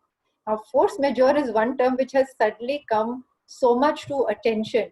Now what is force majeure? है क्या force majeure? फोर्स मेजोर में बेसिकली अगर एक कॉन्ट्रैक्ट है जो कैंसिलेबल नहीं है, सो फोर्स मेजोर एक वो क्लॉज है जो कहता है कि एक्सेप्शनल सर्कमस्टेंसेस है जिसमें आपको डिफरेंट राइट्स मिलते हैं। सो टिपिकली आपके अर्थक्वेक्स वगैरह, इन सब ये आपके जो एक्ट्स ऑफ सो कॉल्ड हम कहते हैं एक्ट्स ऑफ गॉड वगैरह, ये सब कवर होते हैं। तो उस केस में टिपिकली चाहे मेरे पास राइट ऑफ कैंसिलेशन नहीं हो, इसमें आ सकता है, या फिर उसमें हो सकती है कि मैं आपको गुड्स बेचूंगी, मैंने आपको कमिट करा था कि नेक्स्ट 3 इयर्स में आपको गुड्स सप्लाई करूंगी, लेकिन अब बिकॉज ऑफ, और अगर मैं सप्लाई नहीं करूंगी तो मेरी नॉन कंप्लायंस मानी जाएगी और मैं आपको पेनल्टी दूंगी। फोर्स मेजोर क्या करता है कि अगर फोर्स मेजोर क्लॉज मीट होता है और अगर मैंने गुड्स सप्लाई नहीं किए तो मुझे जो रिलेटेड पेनल्टीज है नहीं लगती। एक बहुत ही एक्सेप्शनल सर्कमस्टेंस में आपको कुछ राइट्स या कुछ बेनिफिट्स देता है। Now first of all force majeure एक तो ये भी देखना पड़ेगा हर एक कॉन्ट्रैक्ट में फोर्स मेजोर क्लॉज है या नहीं, अगर है तो वो कैसे वर्डेड है। आप ये प्रिज्यूम नहीं कर सकते कि फोर्स मेजोर क्लॉज हमेशा कोविड को इंक्लूड करेगा, ये देखना पड़ेगा फोर्स मेजोर क्लॉज का स्कोप क्या है।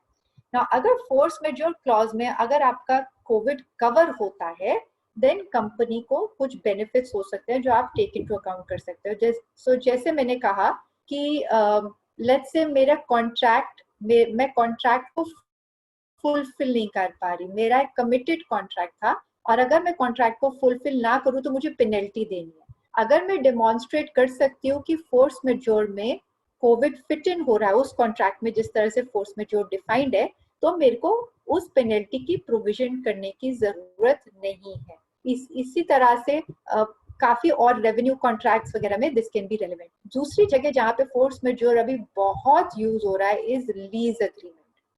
ना आप सोचिए कंपनीज ने लीज अग्रीमेंट एंटर करे हुए हैं एट अ पर्टिकुलर रेट। अब अगर लेट्स से मैंने एक ऑफिस प्रीमाइसेस लीज पे लिया और मैं तो 3 महीने से ऑफिस प्रीमाइस को यूज ही नहीं कर पा रही, तो से मैं अभी भी पूरा रेंट दूं, तो अब क्या हो रहा है कि लेस और लेसीज के बीच में बड़ी नेगोशिएशंस हो रही है और वेरियस तरह की हो रही है। तो कहीं जगह पे तो लेस और कह रहा है ठीक है जी, फॉर एग्जाम्पल आप 3 महीने का रेंट बाद में दे दीजिए। कई कह रहे हैं कि अच्छा 3 महीने का रेंट आपको मैं 50% घटा देता हूँ या 25% या वॉट एवर, सो कंसेशंस दिए जा रहे हैं। अब वो क्यों दो तरीके से चल रहा है, कुछ तो म्यूचुअल है, कुछ क्लॉज में, कुछ कॉन्ट्रैक्ट्स में जो हम तो जी टर्मिनेट कर देंगे अगर आपने हमें कंसेशन नहीं दिया। So they are using force majeure to their advantage to either get some concession और to basically some modification in the agreement. तो आई थिंक में जोर देखना भी बहुत जरूरी। उससे कोई पेनल्टी है क्या जो मुझे पेनल्टी प्रोवाइड करनी है? सिमिलरली अगर मेरे रेवेन्यू कॉन्ट्रैक्ट है और अगर मेरी उसमें अगेन पेनल्टी भी हो सकती है और ये भी हो सकता है, is it loss making? Loss making अगर हो रहा है, क्योंकि लेट्स से मैंने तो बोला था कि मैं गुड्स बेचूंगी एक पर्टिकुलर रेट पे बेचूंगी, लेकिन अब मेरी कॉस्ट बहुत बढ़ गई, कॉस्ट बढ़ गई या कोविड के कारण मेरे कस्टमर ने रेट कम कर दिया, तो अब हो सकता है कि मेरा ये जो रेवेन्यू कॉन्ट्रैक्ट है ये लॉस मेकिंग बन गया। तो क्या मुझे इसका प्रोविजन आज ही करना है? तो अगर आप AS 29 में भी देखेंगे तो ओनरस कॉन्ट्रैक्ट में आप जो प्रोविजन करते हैं, इट इज आइदर पेनल्टी और the loss that you will incur if you were to fulfill the contract। तो आप दोनों का लोअर लेते हैं। तो basically I am just saying आपको ओनरस कॉन्ट्रैक्ट मेजर करना है या कोई और पेनल्टी मेजर करनी है, तो प्लीज आप देखिए आपके पास क्या फोर्स मेजोर क्लॉज है। That will also help you understand whether or not any penalty has to be provided for. But sir, I think has assumed so much attention which it never did earlier. To the extent कि अब लोग LCs और BGs की invocation की भी बात कर रहे हैं, जो मैंने आपसे पहले डिस्कस किया था अर्चना, कि वो ऑनरस कॉन्ट्रैक्ट की बात कर रहे हैं कि भाई अगर आपने किसी कस्टमर की कोई LC खोली है, कोई BG खोली है और उसका अकाउंट NPA हो गया है, तो क्या इसका प्रोविजन अंडर AS 29 होना चाहिए एज ऑनरस कॉन्ट्रैक्ट और not? I think I back to differ with them, क्योंकि मेरे ख्याल में ये फाइनेंशियल इंस्ट्रूमेंट्स पे लागू, फाइनेंशियल इंस्ट्रूमेंट्स पे AS 29 मेरे हिसाब से तो अभी लागू होता नहीं, और क्योंकि फाइनेंशियल इंस्ट्रूमेंट्स के लिए हमारे पास स्टैंडर्ड भी कोई नहीं है अनफॉर्चुनेटली फॉर दैट मैटर। हाँ, अगर मैं इंडेस के ऊपर हूँ कहीं पे तो I may think of financial instruments, but if I am not in Ind AS then I don't think that I can ask for the provision in those cases. So I think we can leave it at this particular point, Archana, क्योंकि it is already 5:54, 5 या 6 minute रहते हैं, 5-6 minute में कोई नया topic हम ले नहीं पाएंगे और उसको कंप्लीट नहीं कर पाएंगे, to be very honest. तो I leave it to Asha ji and Pawan ji and Adish ji. We can give it back to them unless they have any other questions. मुझे कोई और क्वेश्चन अब नजर नहीं आ रहा। एक कभी मार्च वाली जो भी बैलेंस शीट फाइनल करेंगे, बी टैक्स ऑडिट प्रोप्राइटर, सभी में we have to comment upon the going concern. You have to have a look. You have to have a look on the going concern. और देखिए ऐसा है, SA 700 तो सबको लागू है ना। Yes. Tax audit report is a statutory report. It is लागू on you. तो जो गोइंग कंसर्न का रिपोर्ट आएगा वो आएगा, उसमें कोई दिक्कत नहीं। Let's be clear on that. So thank you very much Asha ji and Pawan ji, Adish ji for the opportunity. And I think this, मैंने आपसे एक बात बोली थी कि बजाय एक आदमी बोले और बाकी सब सुने, उससे ये better that it be interactive session. Lively था, बहुत अच्छा लगा, इस पैटर्न में बहुत लाइवली था। तो मेरे हिसाब से मेरा मानना यह है कि जो भी टॉपिक्स हों उसको इसी तरीके से करवाना चाहिए कि क्वेश्चन आंसर्स चलते रहे इन बिटवीन, उससे लोगों को जरा जल्दी समझ आता है। मैं आपको ये बता सकता हूँ, because you are able to cover it in a greater detail. Thank you, Amarjit ji. We have a great pleasure to have you and see Archana ji to have such an interactive session with us. And also I thank our panelists, our committee members and the participants. I am seeing here that 52 members are being participate in this. I will comment one thing कि 58 से हम शुरू हुए थे करीबन, और अब से 15 मिनट पहले तक 58 ही थे। Yes, sir. उसके बाद 55 है या 52 है, बट दैट्स नेचुरल, वो उसमें कोई दिक्कत नहीं है. बट आई मस्ट कमेंट, जो भी आया है वो आखिर तक रुका है. आई think that's a very good thing. नहीं नहीं, सर, अच्छा इंटरेक्शन था जी. और Really very- हाँ पवन जी शायद कुछ कह रहे हैं. मतलब मैं यही कह रहा था कि really very interactive session sir. अच्छा रहा. हाँ जी, हाँ जी. In very practical manner both the speakers elaborated the things. Thank you boss. Sir, we would like to call you again. Thank you sir. Code of ethics या accounting standards ना. ठीक है, कोई बात नहीं. जाना चाहते हैं आपको Yes, इन दिनों से. It's not possible. अगर अकाउंटिंग स्टैंडर्ड्स पे आएंगे तो फिर अर्चना साथ में रहेंगी. चलिए अच्छा है. अकाउंटिंग और auditing. Thank you Archana ji. Archana ji also. बहुत अच्छा रहा अर्चना जी का. I Let can them tell have you them. that Let them have them. she is the technical partner in BSR. Technical partner का मतलब होता है जो ऑडिट खुद नहीं करता, और जो ऑडिट करते हैं उनकी सारी क्वेरीज यही सेटल करती है बेसिकली. तो क्लैरिफिकेशन देने को देनी पड़ती है, तो इनके मुंह से सुनना, क्योंकि इनके पास हर तरीके की प्रॉब्लम्स आती हैं. हर पार्टनर इनके पास अपनी समस्या लेके आता, तो फिर उसका समाधान निकालना या ना निकालना वो इनके हाथ में. We would like to next accounting standards पे करेंगे. ठीक है. अर्चना जी आपको भी परेशान करेंगे फिर ना. नहीं, absolutely a pleasure. और सर के साथ करना, तो I always look forward to that opportunity. Always a pleasure. हमेशा सुनते रहे हैं. It was nice hearing you also. Thank you. Thank you so much. Thank you. Thank you sir. Thank you. Thank you. Thank you.